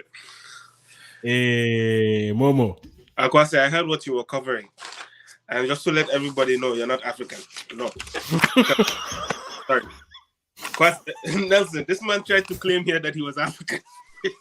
Yeah, my guy's lying to people, bro. I see it. You Already. Y'all are dead to me. Y'all are dead. Moving forward, you have to clarify. There's no... Clarify some things. Trying to claim his African status. Mm. Not a thing. Hey. We shouldn't. Yo, Right, yes. so talking about y'all are rude. Y'all are rude. What are we talking about? Yeah, what are we talking about, man? I guess we'll just go back. We'll just go around. Let me know what you guys think. So basically, I covered things that I covered this week, but really big stories for you. Champions League. Oh, and I think. Oh my dear. Listen, let's just stop at Champions League because that's going to take up the whole time. We got time. Trust me. I want to address the Real Madrid and PSG game. That's the only thing I want to talk about. Okay. What happened in those moments before and after the first goal was scored by Benzema? What happened to PSG? First half, they controlled the game.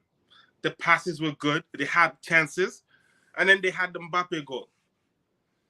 How do you go from dominating like that to just losing all confidence in the game?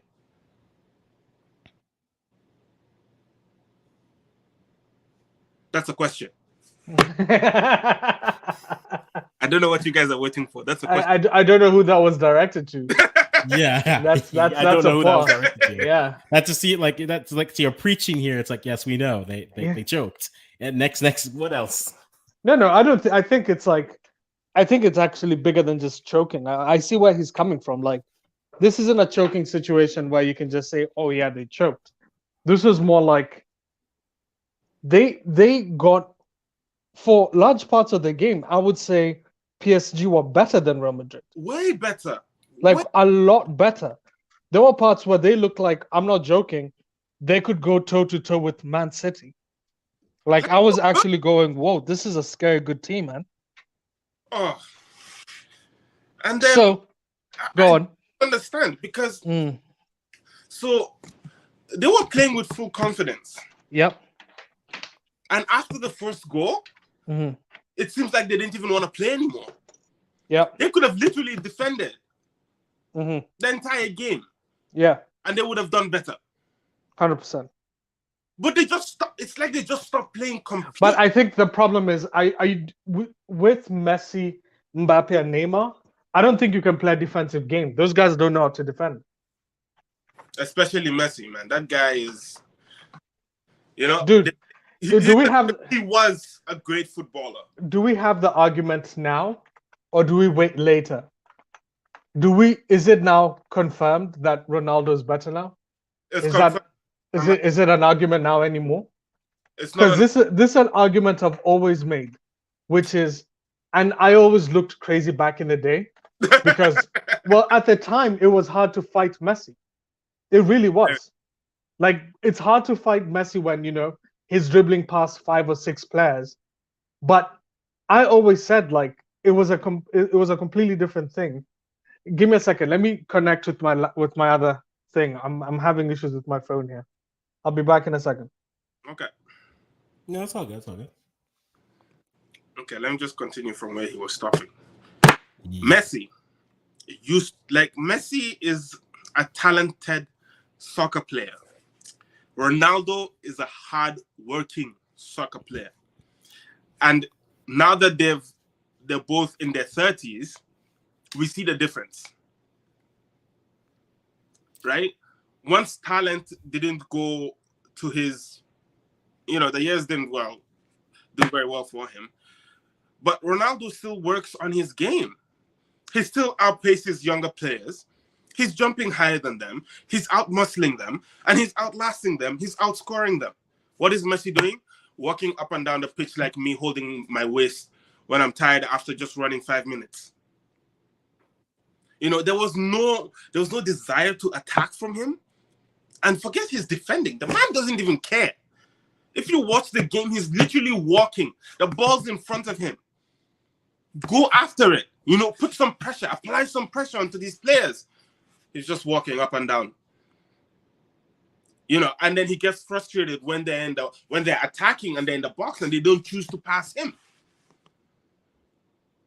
Because he had an issue with one of the players where he was upset that he wasn't passed the ball. And it's like, why? Why are you getting upset? I think it was Verratti. Why are you getting upset? If he didn't choose you, it's because, he'd rather pass the ball to Mbappe or Neymar, who are trying to get the ball back. When they lose the ball, they try and get it back. But no, this man is walking up and down the pitch and he's dragging the whole team down. I think they should get rid of him. He's a waste of money and a waste of space. That's just my opinion. Watch the Messi fans roll in and start complaining. I think it's time that we just accept Ronaldo's better, and not in terms of you can make the argument, and I would agree that Messi is a better football player, but in terms of effectiveness, I think Ronaldo is clearly the more effective player. Yes, I completely agree. I will never. Well, I would have disagreed this 3 years ago, but now you're absolutely right. Messi is not. I don't even know how he won the Ballon d'Or. So I think he won the Ballon d'Or because it's not. Let's think about it this way: in terms of greatest players of all time, Messi's up there. Yes. But the question is, and again, if someone chooses Messi over Ronaldo, I don't hate them. But I think if you're looking at them, I would look at you and say, but I don't think you know, like, what effectiveness is. Because Ronaldo is just effective, man. Like, the man shows up. Man shows up when you need him. Not when, because the PSG litmus test was 2 things for Messi. Can he play in a team that is... One, can you play in a team that is completely new to you? 2, can you play in a system that is completely new to you? 3, can you play with players that are ridiculously like pretty good players, but egos are coming in? Because remember, when you're going to Barcelona, you knew who the big dog was. Yeah. You always knew. You were like, hey, big dog is Messi. You don't talk to him. And what's his name? Pep Guardiola made sure that everyone knew the golden child is Messi. He leaves Barcelona. Like, that's the thing about Ronaldo. Everywhere he went, he forced you to say, yeah, you're the best player. He forced everyone. Every team he went to. There's not a single team he went to that guys didn't go, and think about it. From when he was 18, he was a beast. Messi was a beast when he was 18, but he only played in Barca. Think about it. They got rid of Eto'o, Ibrahimovic, Ronaldinho, all for him. Bro, these are three of the best players who've ever played the game who were gotten rid of just to accommodate you, man. That man. Like Man U never go. The only guy Beckham left before Ronaldo got there, but that was Beckham wanting to leave, bro. Like Not no, not because that Ronaldo was coming. Beckham wanted to go, or Ferguson wanted him gone, and then we brought Ronaldo in. It's game over. I feel bad for Mauricio Pochettino because I don't think he's a bad coach. I think it's just bad players. He has, I think Pochettino has a team that just can't play together. Yeah, because one, he's I not the agree. person who has tried it. Yep. You know, if it was one coach did it and then another coach came and he did wonders, then yeah, we say it's the coach. But then question: if Zidane goes to PSG, are PSG a title winning, like a Champions League winning side? No, I think they are. I think they're not. I think they are. I think they're not. Zidane is not a tactical coach. He's a man manager. That guy, to be able to think about it, we knew Bale hated Zidane. Bale still scored in the Champions League finals and Champions League semifinals, and he hated him. There's beef, or we say beef, but like there's how would you call it? Like competitive aggression between Neymar and Mbappe. Because there are points where Neymar does not pass the ball to Mbappe, bro. He'll look at Mbappe and go, fuck you.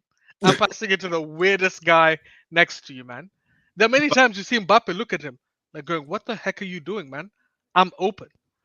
That's why Mbappe has to beat 6 players every time. But that boy Mbappe is next level, man.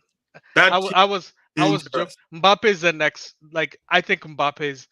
When people say like, I honestly Mbappe is, in my opinion, at this stage, better than Thierry Henry. I think so. I wouldn't go that. It's a statement. It's a statement. It's quite. What are you guys I'm talking not about? argue with it, but I'm just saying. Like, I'm not arguing. I'm just saying that's a statement. Let me now take it in and like really Mbappe digest that. at this stage, not his whole career. Mbappe at this stage is better than Thierry Henry.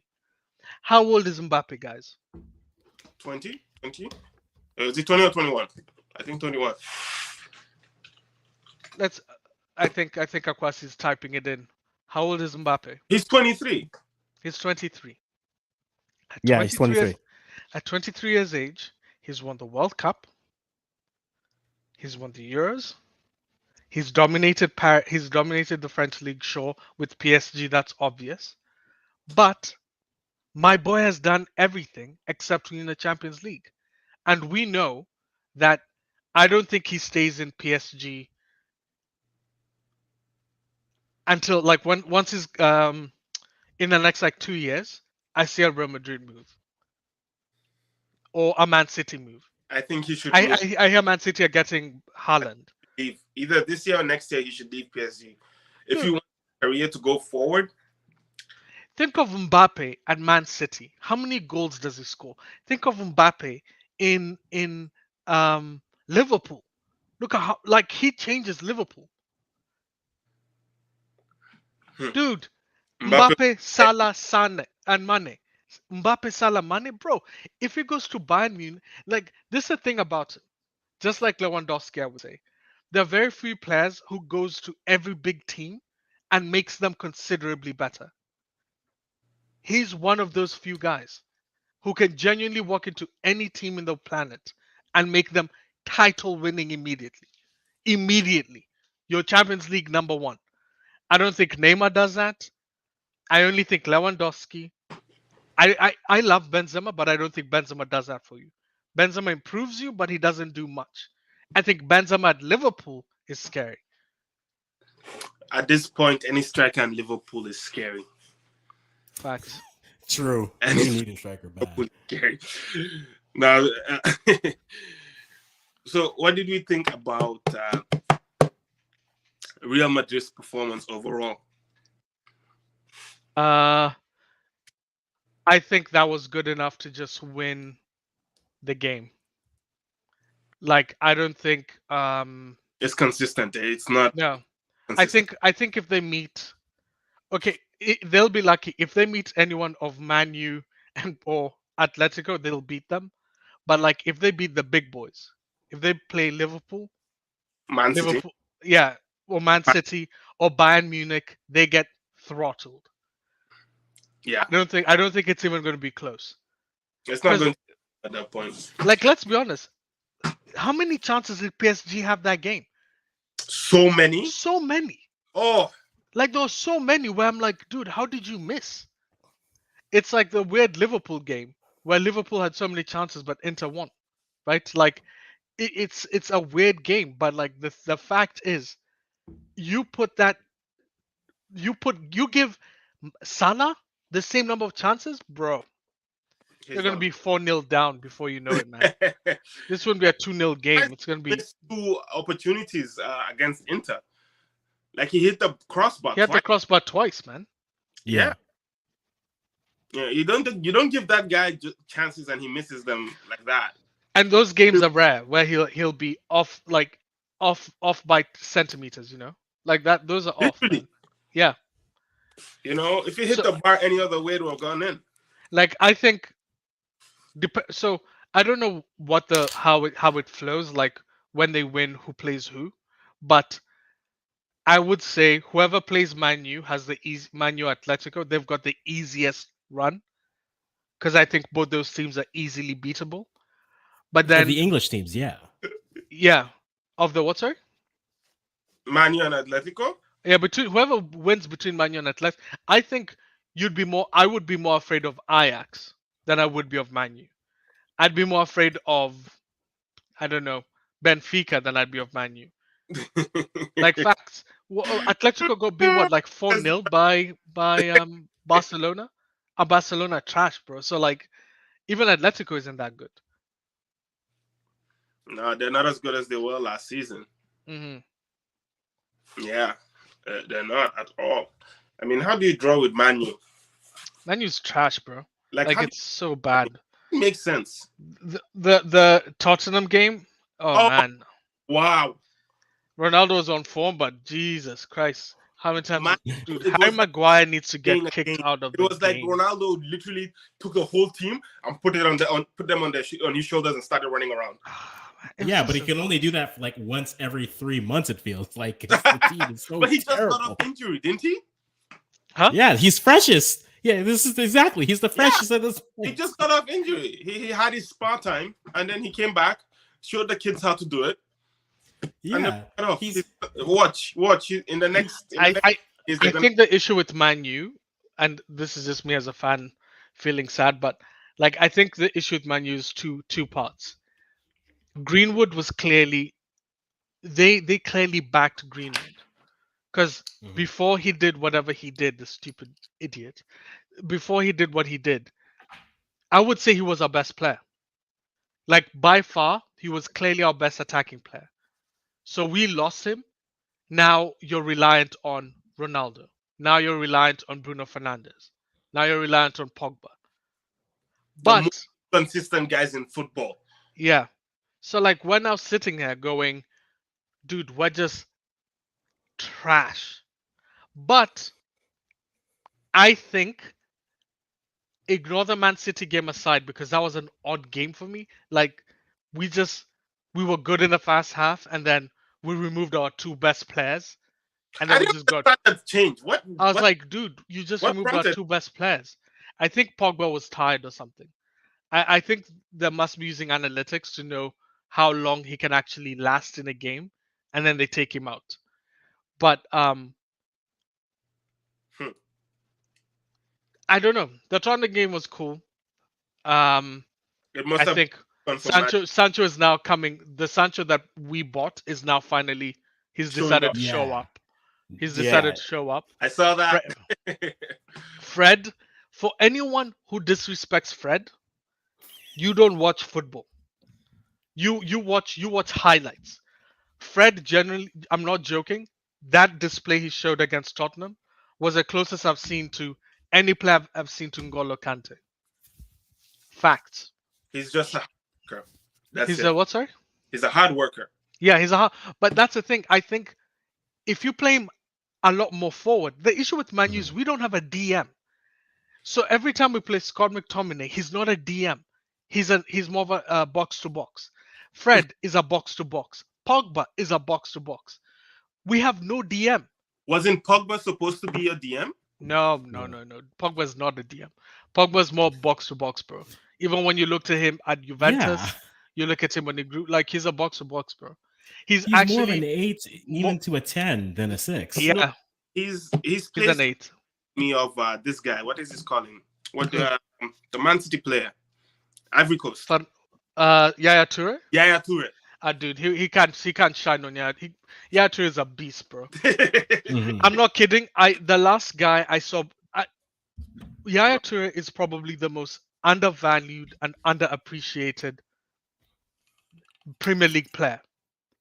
I think Yaya Toure is the Premier League. I think there's the only players who are on his level from a central midfielder perspective.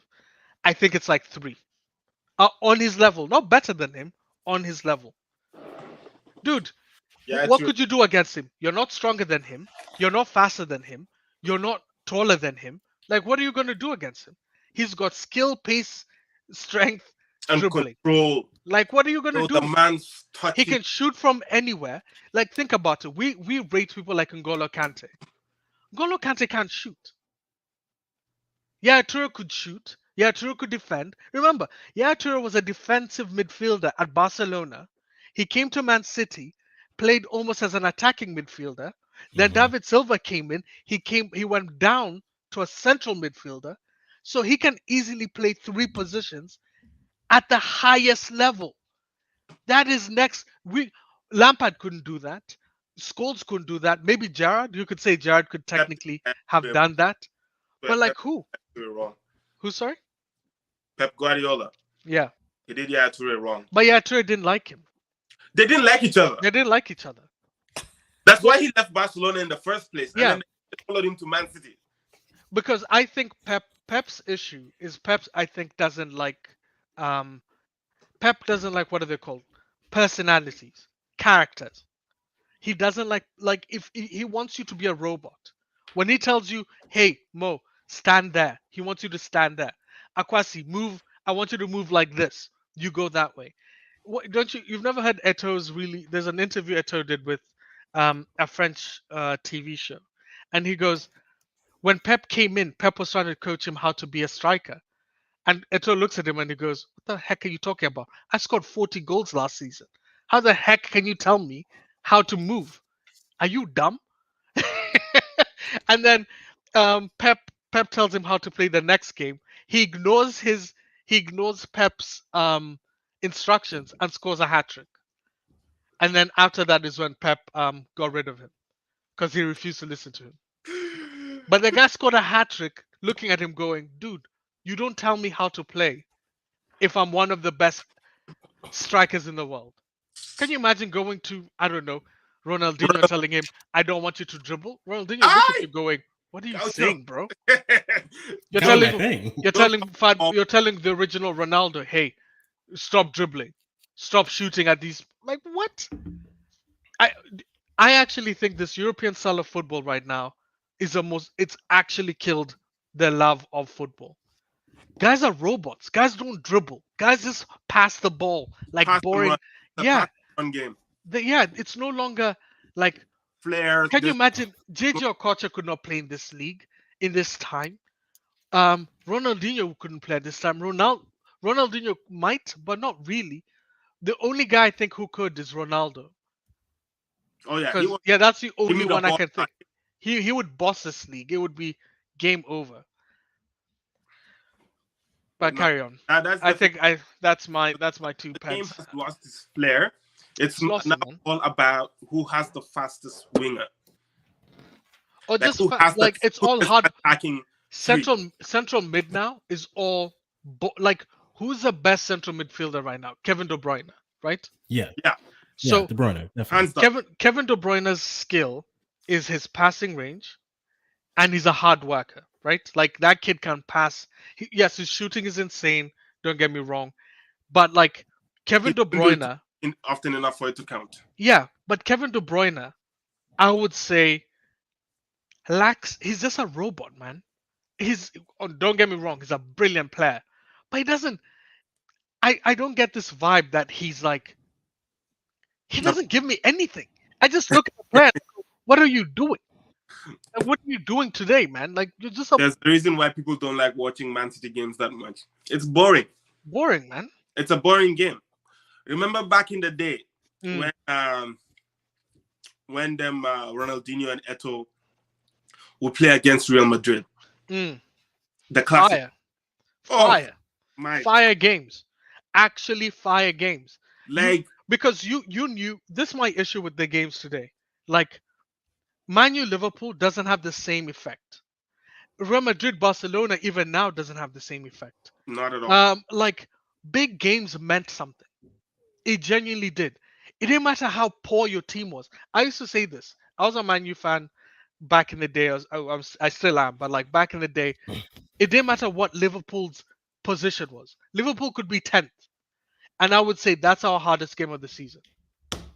Because Liverpool would lose 5 straight games, play Man U, I'm- they play world class. They would Oh, rock man. us. They would beat you senseless. The only La Liga game that's interesting is Barcelona Espanyol. That game is fire. And I think some Serie A games have like really high intensity, but like not all of them. the game, like when little teams used to play big teams, and then you'll be at the edge of your seat Mm, because the big teams will be struggling, mm. and you're wondering, these guys are at the bottom of the table. Yeah. What are they doing?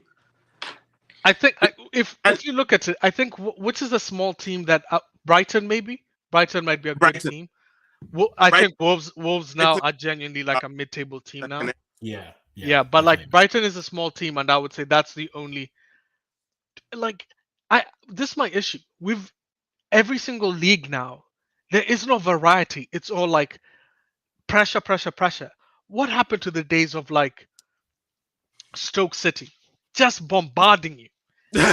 Just like your teammates Oh, man, you'd that see was your back team. in the day. You're playing Stoke. You're like, yes, we'll win, but it's probably the hardest win of the season because you're like get away with you're one goal. battered. Peter Crouch, You have to 6'7", just holding your boy, looking like a baby. Just absolutely like that's. I miss that stuff. I'm so tired of this It's the analytics and that's changed. boring football now. It's the management style, right? Mm. Because now it's all about data. Yeah, it's all data. It's all You know, analytics now. Americans, they want to bring the same thing they have for baseball to baseball and football to soccer. You know, it's like soccer doesn't need that in depth of an analysis. Well, you can't say that because Liverpool won because of that analytics. Liverpool have looked at the reason why you guys got Mane. You guys got Mane, Salah, and Van Dijk because of analytics. They actually evaluated Mane really highly. And I remember when Mane was going to Liverpool, I remember calling it out. I said, this is the biggest mistake the Premier League has done. Mane was legitimately scary at Southampton. Legitimately. I'll be honest, I thought Salah was trash. I thought Salah was just going to disappear. But then Salah came out of nowhere and rocked the whole world. But still, no. What I'm saying, I'm saying that the analytics is there. To get together, sure. But for them to play the sport, when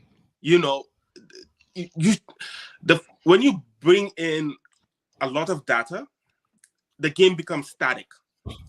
Yeah. It becomes very static. The entertainment part of it disappears. And it becomes a numbers game. Yeah. I have the best midfielder, but he can only play 60 minutes before his performance drops. Let me. Who's to say that within those last 30 minutes he's not gonna up his game?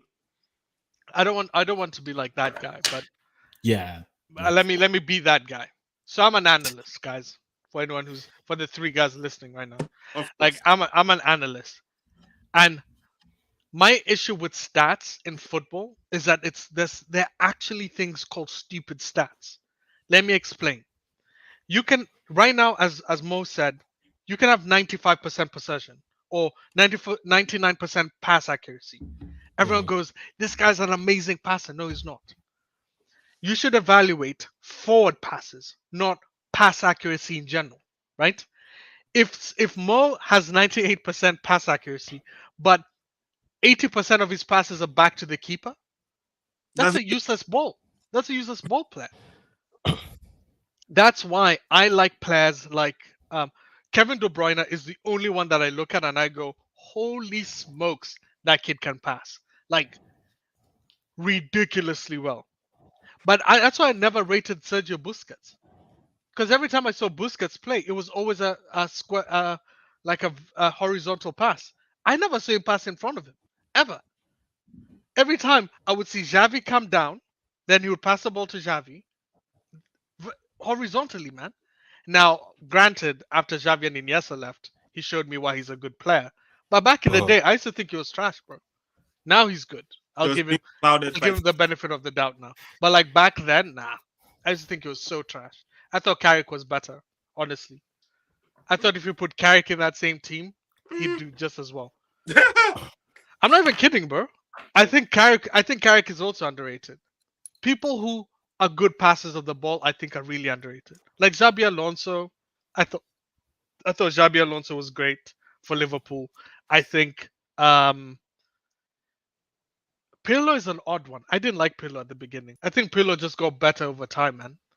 I didn't enjoy his games actually. Yeah, I used to think he was trash, and then later on, games, I started liking him more. I'm like, you know, Yeah. He's like a Figo.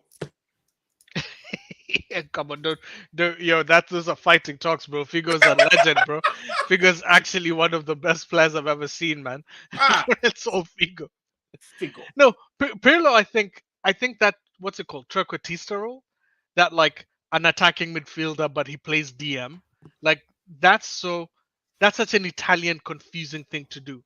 Why do you put an attacking mid in D? Like why is he always in the defensive line? Because they're Italian. Because as an attacking midfielder, he was trash. Then they put him as a defensive midfielder, and now all of a sudden he looks like a world player, like the one of the best players who's ever played. Bro, you're trash. Tell that to the Italians. Hey, I'll tell. Listen, Italians. This is the thing you guys know how to do. You know how to make great defensive midfielders, and you know how to make great defenders. The rest of your team is trash. Rest of it. Give me an Italian striker. Okay, Do we have any... Mo, question. Give me an Italian striker who's one of the best strikers of all time. Give me one. I can't. No. Yeah, you can't. I can't think of it. If someone tells me who, no, I can't. Google it. Which Italian strike? They don't have them. Okay, let me even give you some rope. Give me an Italian winger who is one of the best wingers of all time. Fuck. One. Give me one. Yo, that thing is dry. Yeah. But if you tell me central midfielders, there are thousands of them. But like if you give me defenders, hundreds of them. But you can't, they're not, the whole system is based off of, they've got many people who can chip in, right? It's not just one guy. Like that thread comes from so many different angles. You've got a lot of guys who can score goals, but none of them super consistently. So when Mo has a bad game, Akwasi picks up. When Akwasi has a bad game, Nelson comes in, so on and so forth. Trash team. There's a reason why nobody watches the Italian league. Dude, it died when all the good players left, man. Trash team. I said, Trash team. if there are any Italians here, I'm not the one. Trash team. And this is coming from a Kenyan who has a trash team. You have a trash freaking team, bro. Oh my lord. I'm so thankful I put, let's take a look at Serie A in the title today. I'm so thankful. What's going on with Serie A? I know you messaged the group saying Milan Serie A is going. What's up? Oh no, I covered it already, so you guys don't have to cover it. It's fine. But saying. What happened? No, I need to know what happened with Serie A. Why is the Serie A crazy? No, we were just looking at the table and seeing kind of like how, like who's leading right now. Inter is leading. AC is leading right now. Okay, with how many points? 2. With 3. They're winning with 3 with So Milan, Napoli, Inter, Juventus. yeah. But How did Juventus make it back? if Inter win the game in hand, Inter goes up to second place with only a point difference. Yeah.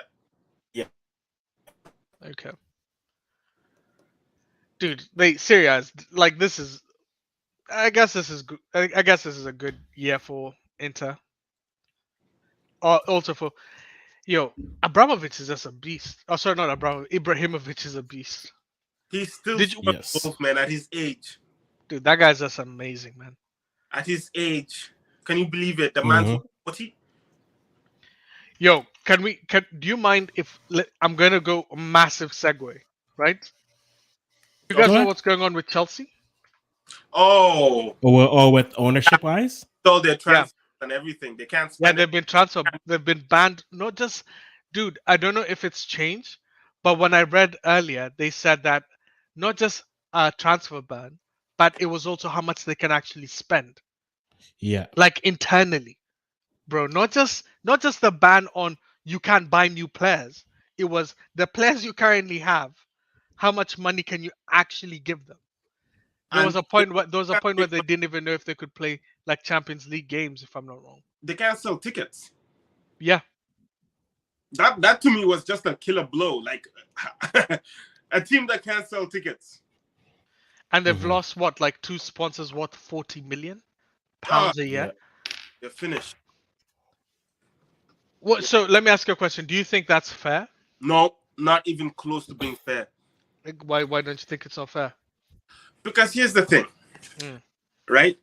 The man, he just injects money into the team. Yeah. Like he's basically financier. If they say that he can't use any of his money to directly influence the club anymore, fine, stop him from doing that, right? He can't participate in club functions or have any influence on the club whatsoever. That's okay. But you are crippling the club. The club is not the owner. No, but I actually disagree with you there. Why? Why are you crippling the club because of the owner? He's not going to be making any money off of it, but now the team is not also going to be making any money. But that's a point. What's the game plan? But Mo, that's a point though. Chelsea's whole system is based off of Ibrahimovic. Oh, sorry, what was it? Abramovich. Abramovich has put in billions of dollars on that.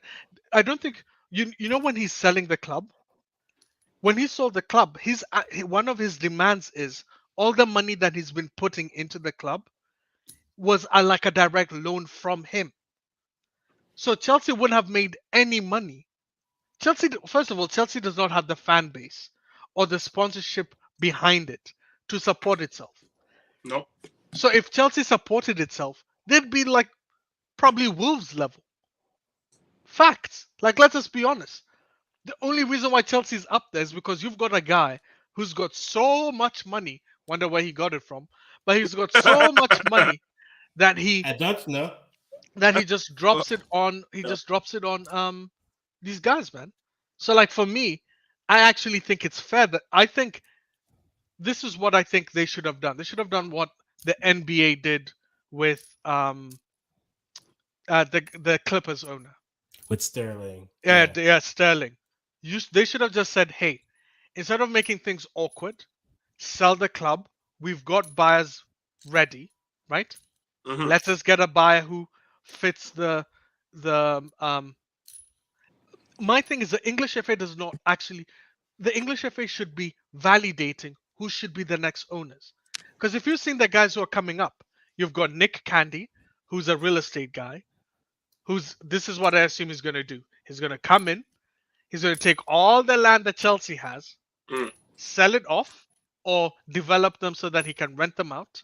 Because remember, Chelsea's in London, right? So all that land is worth millions, hundreds upon millions of dollars or pounds. So this guy's just like, dude, I just need it. He's not putting money into the club, bro. He's thinking, I need that money. I need those developments, bro. Condo street money. Then you've got the Saudi media group that now is coming in, and bro, That's just a different kettle of fish. These It Saudis and is. Qataris who are buying these clubs, it's the same thing we're talking about these Russians, man. Exactly. It's the same repeated pattern. I think what the Premier League should do is what the Bundesliga does. Mm. 50-50. If your club does not have the fan base, well, it's time for you to figure out how to increase that fan base. Do it organically. I guess that's true. Yeah, just do it organically, bro.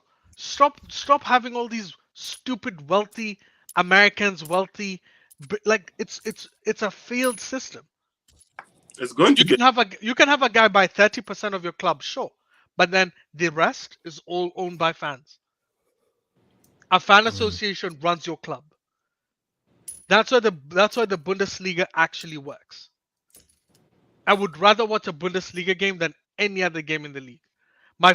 I like the Premier League because I always like Man U, but the other league that I like watching is the Bundesliga.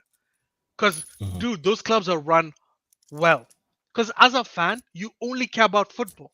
You don't care about anything else. I don't care. Do you think I care about the noodle sponsor that Man U just got? Or the tractor sponsor that Arsenal got? Or whenever I see Arsenal freaking logos, I see go visit Rwanda? Fuck Rwanda. Okay? I actually like Rwanda. It's a beautiful country. But, like, But yeah. but fuck Rwanda. That logo is so dumb. Do you understand that Everton's for any Kenyan fan, anyone who's listening, the Sport Pesa, the sponsor, it's a Kenyan gambling company. How does a Kenyan gambling company sponsor a football team? Sport Pesa, bro. I'm like, how much? Like, in my opinion, that stuff should be handled by the CEO, but the football stuff should be football related stuff, man. Only football related. Only football stuff, man. That's why Man U's run poorly. That's why Arsenal is run poorly. That's why a lot of these big teams are run poorly. Because these guys just see these big clubs as just Cash like outs. bank Investments. accounts. Yeah. Yeah. No, it's not even investments, bro. It's a bank account. Man U is still in debt. How? How is it still in debt? How Because can they it be borrow in on debt? that. They borrow on it because they borrowed on the debt and then borrowed on it again. Yeah. That's No, they why. borrow. Can you imagine? It's so funny. They want and bought Man U with. How do you buy a club on debt? How do you go to a bank and say, bro, I need you, not you buy the club. I need you to give me money. And then once you give me the money, don't put it on my account. Put it on Man U's account. So these owners, when they leave Man U, they don't have to pick up any debt. Any money you sell the club for, they just take it, go home. And They're then like, thanks for selling me the club. That's the Saudis wanted to buy Man U. Can you imagine a Saudi billionaire looking at Man U and going, "Oh, that's expensive." Do you realize how much money that is? These guys buy yachts for billions of dollars, bro. And they looked at Man U and went, "That's a bit too much, bro. I'd rather buy Newcastle." That's true. Though. It's true though. It's crazy. So true. By the way, I think hey, Chelsea fans, I know you guys like Abramovich and you like the money and all that kind of stuff, but there's a point where you have to. The Russian government is killing. It's not killing civilians, man. You can't even make that argument anymore. It's not an argument. It's not an argument, bro. Like Russia's cutting off people from cutting off people from escaping to Poland. Yeah. Like literally bombing people as they're trying to cross the border. These guys are not fighting Russians. They're trying to go to safety. Russia's like, no, I'm gonna kill you before you get there. And then someone looks at me and says, "Oh yeah, but Abramovich, bro, who do you think those tanks that were built with steel? Where do you think From his money. Where do you think that came from? Just think about that a second. Where did Abramovich make his money from? Steel mines. Oh, and Russia has steel tanks? You don't know how to add maths, bro?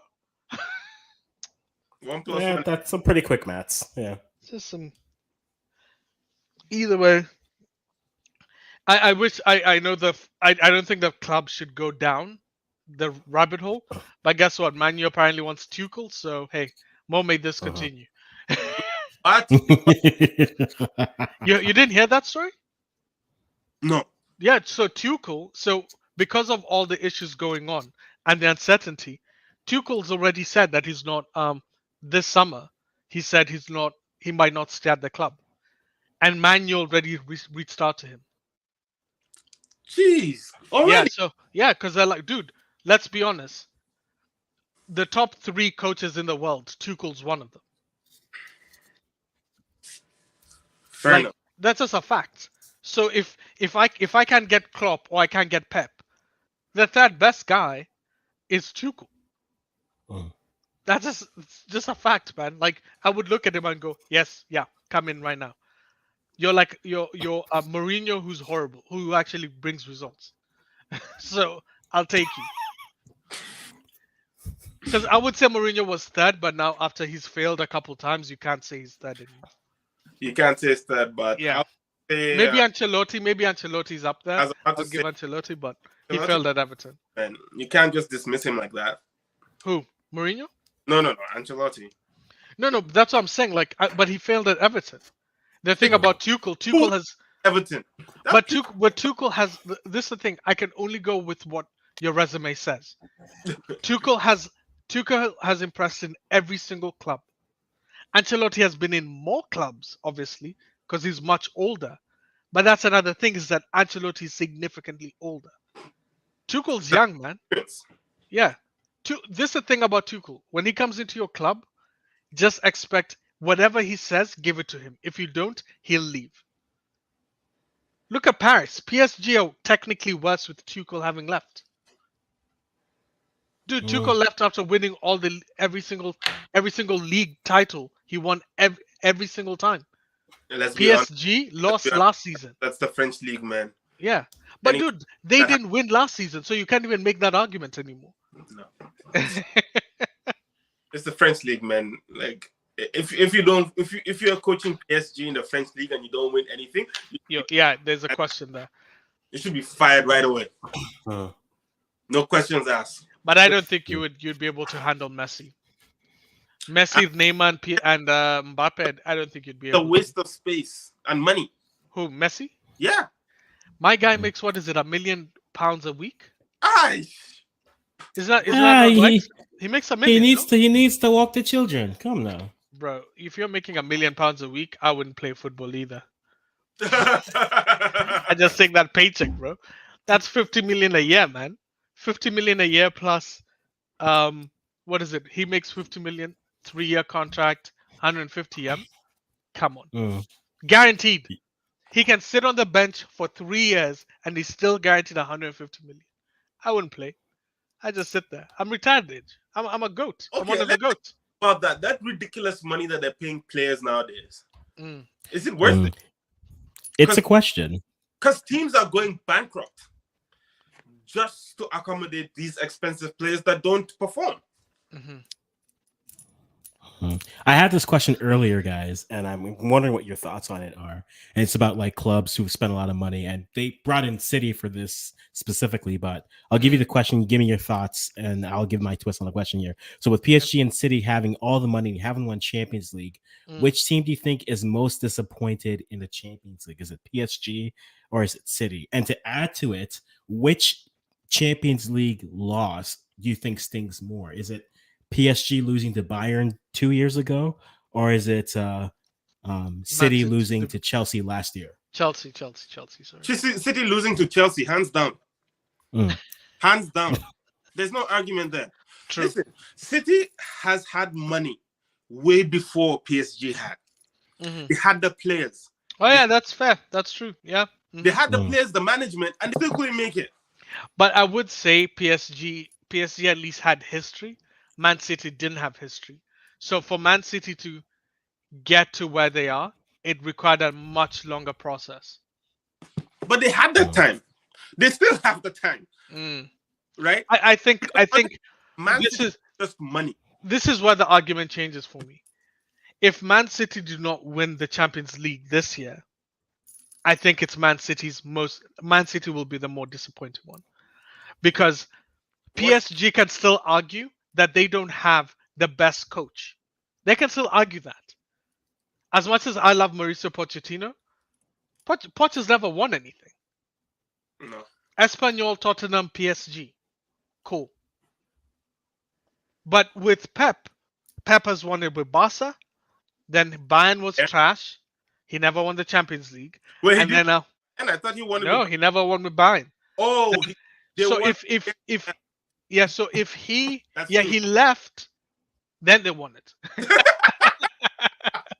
So if you're in my opinion, if you're Pep and with the resources that you have, you can't that would be more disappointing after this season.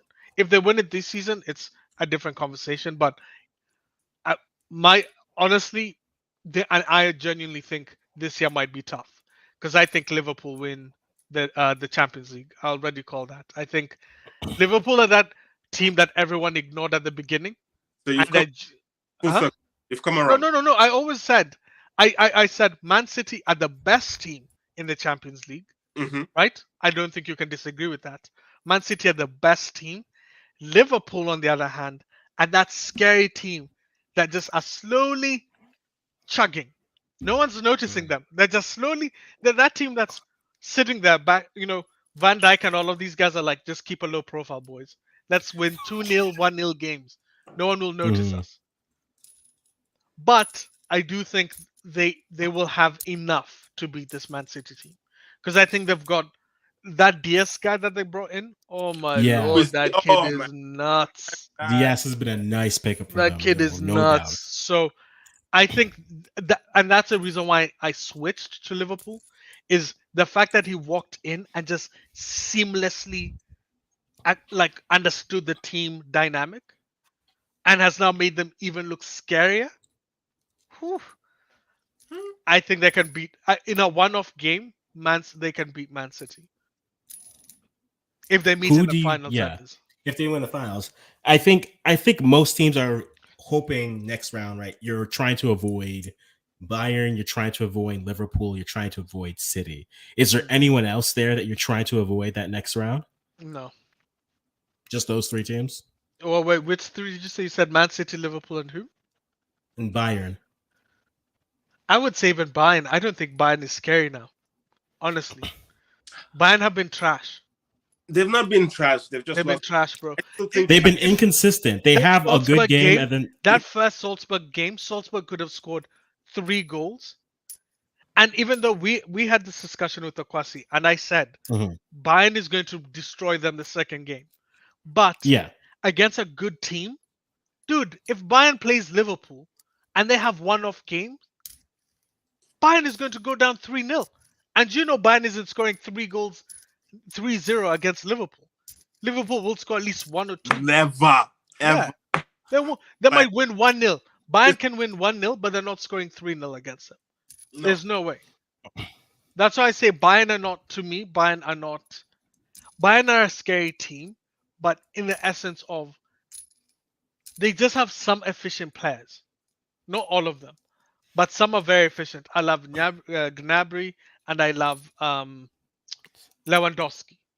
Those guys I love.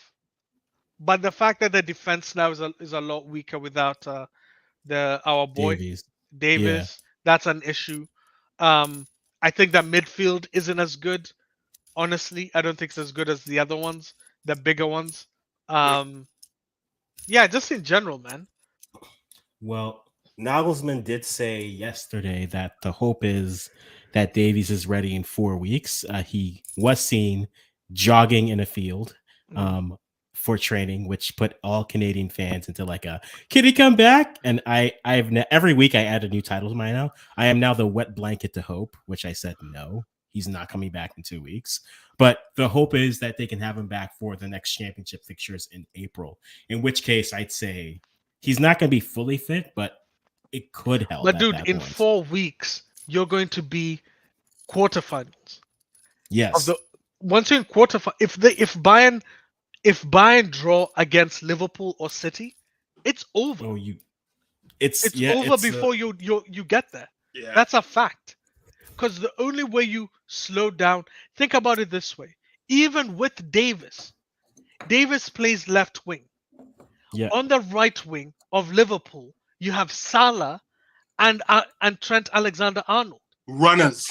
Like these guys they will ping you back the whole game. Runners. You don't stop. So even with him, they have a chance.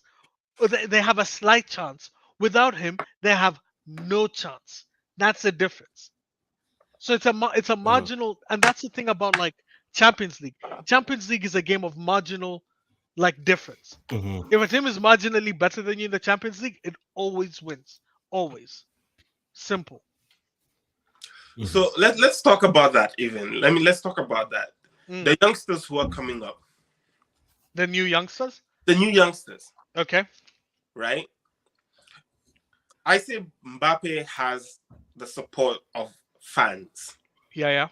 Right. He's basically the golden child, and it's not changing anybody's perspective. But in terms of adding to a team, right? Who brings more to a team?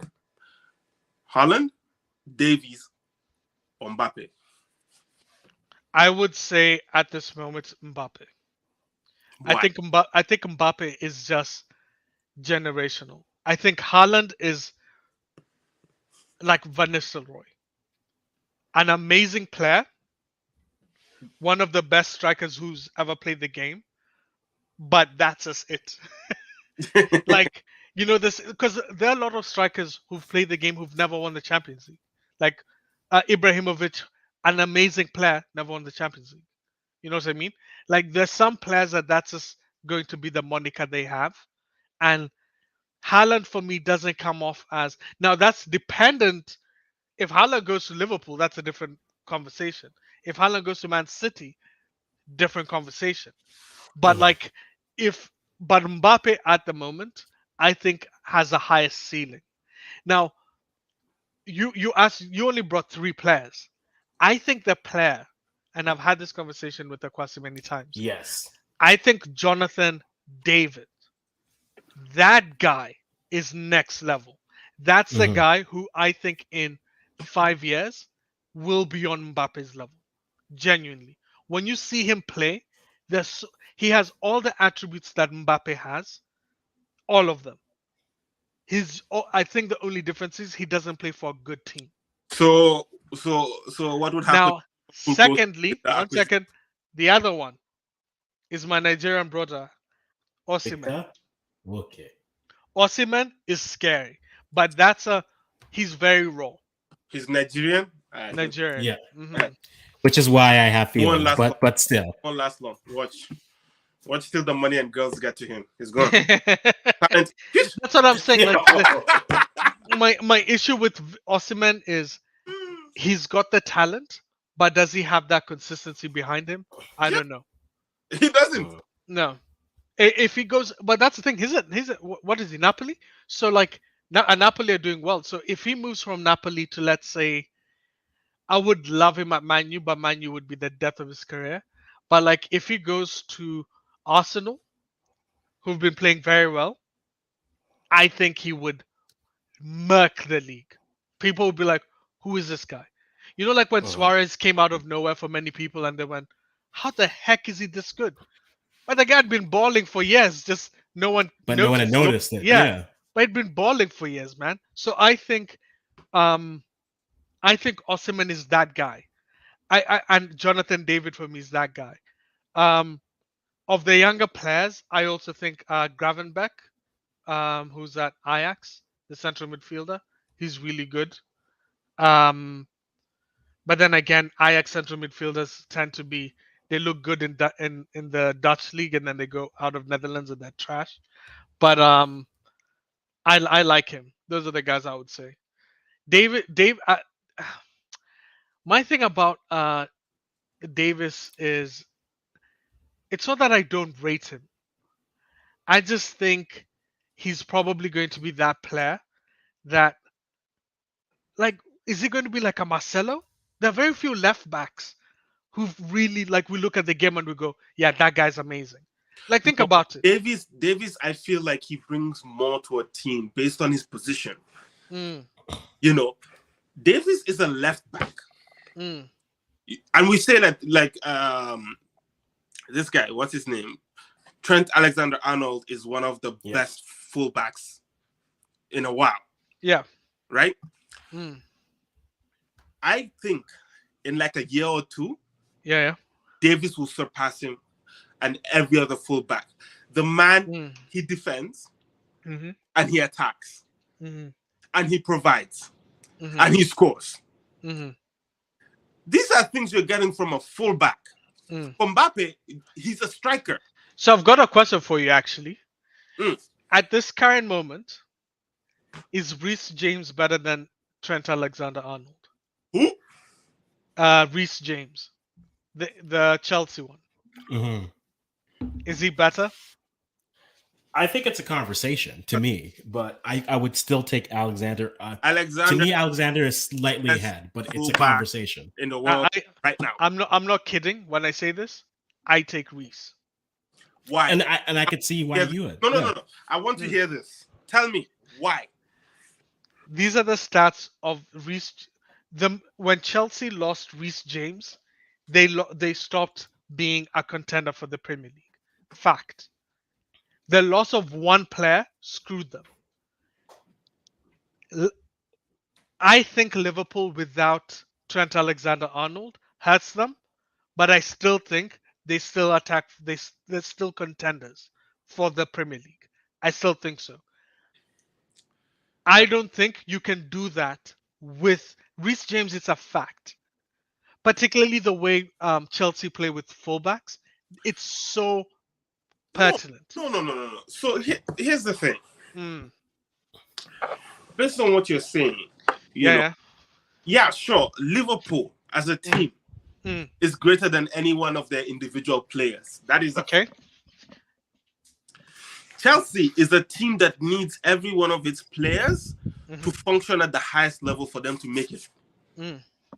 Liverpool, if they have, let's say Mane is out or Firmino is out, we have Jota, we have Diaz. Liverpool will still be scary. Right? Chelsea, on the other hand, if their main players go out, you're looking at a crippled team. No matter what, they have 2 injuries, you're looking at a crippled team. Okay. Right? Reece James is he's a good player. I won't lie. But Trent Alexander-Arnold goes to any team and he'll be a beast there. Akwasi, pull up Reece James facts right now. Okay. Let's pull it up. Because I was waiting for you to say that.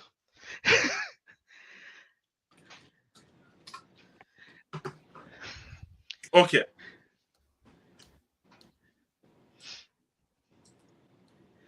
All right. Detailed stats at the top there. Scroll up.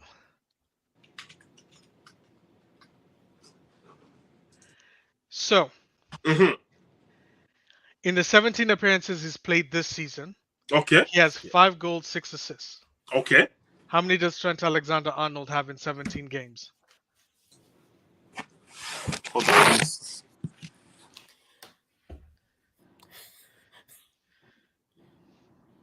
I don't even know where to read it. Where is it? Do you see his thing? So let's do this. I'll pull up Trent Alexander-Arnold pull as it well. up. All right, pull up Trent. We have to see them side by side. Okay. So Trent this season, number 1 assist in the league. Yeah, but he's played more games. That's a point. So Trent Alexander-Arnold. Okay, here we go. All right. Trent Alexander-Arnold has played 25 games. Okay. He has 2 goals, and he has 11 assists. Okay. My boy has played 17 games, has 5 goals. So only 5 games shorter. Okay. 5 games less. Okay. 5 games less. No, he has 20. What do you think? 5 games less. He's played 27. 27 or 22? 1 second. Let me move it over here. I was trying to pull things up here. Sorry, 25. So 8 games more. He's played 8 games more. Okay. So of the 8 games more he's played, he has 2 goals, 11 assists. Okay. Reece James has played 17 games, has 5 goals, 6 assists. Okay. So when you're looking at goal contribution, Uh-huh. Trent Alexander-Arnold has 13 goal contributions, right? Mm-hmm. 2 goals, 11 assists, Yeah. 25 games. Reece James, 17 games, has 11 goal contributions, bro. Do you get how crazy that is? 8 games less. Yeah, write it down, brother. Do the maths. Listen, Do the Nelson. maths. I will tell you this right now. Do the maths. Doesn't matter how many games he has played. So this is the thing. Let me actually show you The thing who's is, better the here. fact One that second. this game Liverpool means that guys win on fire. ratio. Liverpool win ratio without TAA. Wait, can we pull it up on the screen? I'm using my phone and I can't see any of the stats. Whose stats? I can't see any of the stats. I can't read that. You can't see his stats? Pull Yeah. up the stream on your computer. I'm using my phone. So everything is very small. Okay. So Okay, go ahead. 1 second here. I'm trying to find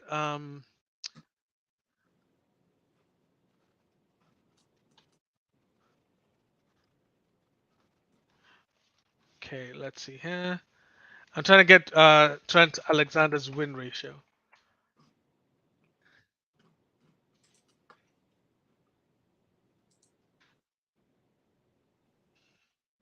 Win percentage, because it wants me to go win percentage. So, yeah, whatever. I'll accept your cookies. I usually say no to these. So, here we go. So he had the basic stats for Trent, right? Yep. He has the most assists in the league. Yes. The passes into the box in the league. Yeah. Right? But what's his Passes- name has? But that's the thing is, you're only looking at assists. Reece James scores more than him, and isn't that far away from him in assists, but has also played less games. Accurate key passes, Nelson. Okay. This man is adding more to So we're saying accurate key passes, right? That's what you're saying. Yes. Okay. Let me show you, because I don't think you understand how good Reece James is. I'm not saying he's not good. I said he's brother. I'm listening to what you're saying. I'm listening to what you're saying. I am listening to what you're saying.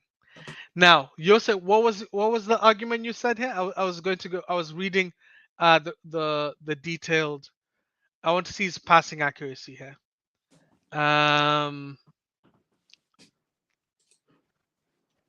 Okay. Mm-hmm. Let me break it down to you, because maybe you're not getting this. Okay. In the games that Reece James has not played for Chelsea, they lost to 1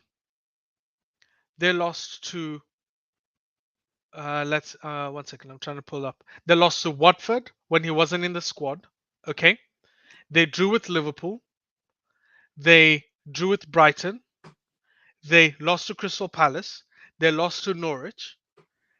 And they drew with they lost to Spurs. Okay. Those are the games they lost. In the squad, Mm-hmm. they beat Burnley 4-0. They beat Aston Villa 3-1. They beat Norwich 7-0. Mm-hmm. They beat Crystal Palace 3-0. They beat Arsenal 2-0. Oh, sorry, they lost to Arsenal 2-0. Mm-hmm. That's fair. They drew with Liverpool 1-1. They beat Leicester. They lost to Leicester 3-0 when he was in the game, coming back from his injury. The fact the big teams, and the team has beaten the small teams. That's all I'm hearing. Sorry? Say that again? In games that matter, the big teams, they lose. When it comes to the smaller teams, they win. That doesn't seem like he's doing much of, like, if you say maybe they beat Tottenham and they beat but like that's what I'm saying. Like, so he came back from his injury, okay? Then they played Liverpool next game and Arsenal game after that. So he wasn't back to match fitness. He wasn't in the squad against Southampton and then played the Man City game which they lost. And he just came back from injury. That's the problem is he comes back from injury just before the big games and then he's thrown into the Wolves. You see what I'm saying? So like the problem with him, this is what you need to get as well. In the 80 in the games that he's played, he's only started 15 of those games, bro. The other 3 games, he's been on the bench. Facts. So this isn't like a Trent Alexander-Arnold situation where Trent is he's always better. on the team. No, Trent is this is the better. thing. The Trent thing, this is where I would say Trent is better than him because I think Trent is better than him at many things. The thing that Trent is better than him, one, Trent is definitely one of the best passers of the ball, period. The kid is a beast. The kid is a beast at passing. In terms of attacking, Mhm. Reece James is better. It is factually, you can look at it from stats. Reece James is actually better than Trent Alexander-Arnold attacking. So overall, who are you Reece saying James better? is better defensively than him. As an all-round player, Trent is better than Reece James. That's my But take. but that's not the case. The case is who's more effective. Who's more effective? Reece James is better. I'm not kidding. If you told me right now, Nelson, Man U, you need the right back position. Trent is looking for a team. Reece James is looking for a team. Who do you take? I don't even blink, bruv. Quickly, Reece James in this team right now. I need someone who can score goals. I, on the other hand, I'll always take Trent. I'm not just saying that because I'm a Liverpool fan, because the kid delivers. The kid delivers and he's consistent. He's always fit. You know, That's he true. always That's shows true. up when you need him to. That I'll give you that then. If that's your argument, 100%. Yeah. You know, because if I have to rely on somebody to come into my team, especially as a new player, to make a difference, I'll go with Trent. I will say if you're talking about consistency, Trent is very consistent. I can't deny that. But in terms, if you're telling me who would you rather have in your team, so Trent has an XG, expected goals, of 2.3. Okay, Reece James has an expected goals of 2.01. So he's actually far ahead of him. That is Trent Alexander-Arnold. But I think it's because Trent actually takes a lot more shots than him. Because remember, Trent is Liverpool's free kick taker. Yeah. Right? So that's where his goals come from. He's the dead ball specialist. Reece James is scoring in game, bro. Like transitional play, scoring goals, winning goals, bro. And this is the thing. How old isn't Reece? How old is Reece James? I think they're both the same age. Reece James is 22. They're both 22. They're both 22. I think they're both 22. Yeah. No. Reece James is older. He's 23. No, Trent is 23. Yeah, that's what I'm saying. Reece James is younger. You said older. Okay. Reece James is younger than Trent. Mm-hmm. Yeah. So for me, and this is the thing, I think Reece James is going to get better and better and better. And don't get me wrong, Alexander-Arnold is also going to get better and better and better. But I think it's a question of, one, how your team plays, right? I think Alexander-Arnold is such a beast, right? Like, I think he's an absolute animal.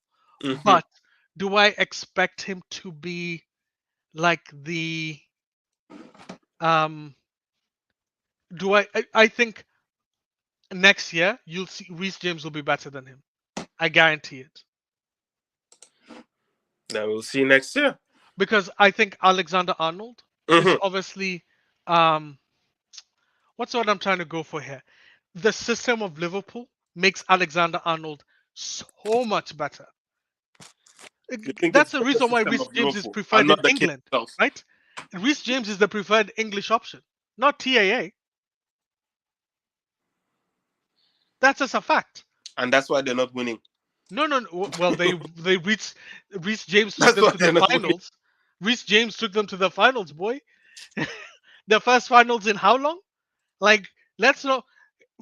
Trent is an amazing player, but Mm. these are the two things that he'll always struggle with. He's not the strongest defender. He's amazing going forward, but he's not a strong defender. Reece, you cannot. Reece is a defender first, who's amazing going forward. It's the Marcelo thing. You know, whenever you looked at Marcelo and you saw him attack, you always thought Marcelo's like trash defensively. Marcelo's a beast as a defender. He just had the skills of a Brazilian. Kid could just ball. But like if you look at him from a day to day, dude. And again, this is all. If you told me who is better right now, I would say Trent is.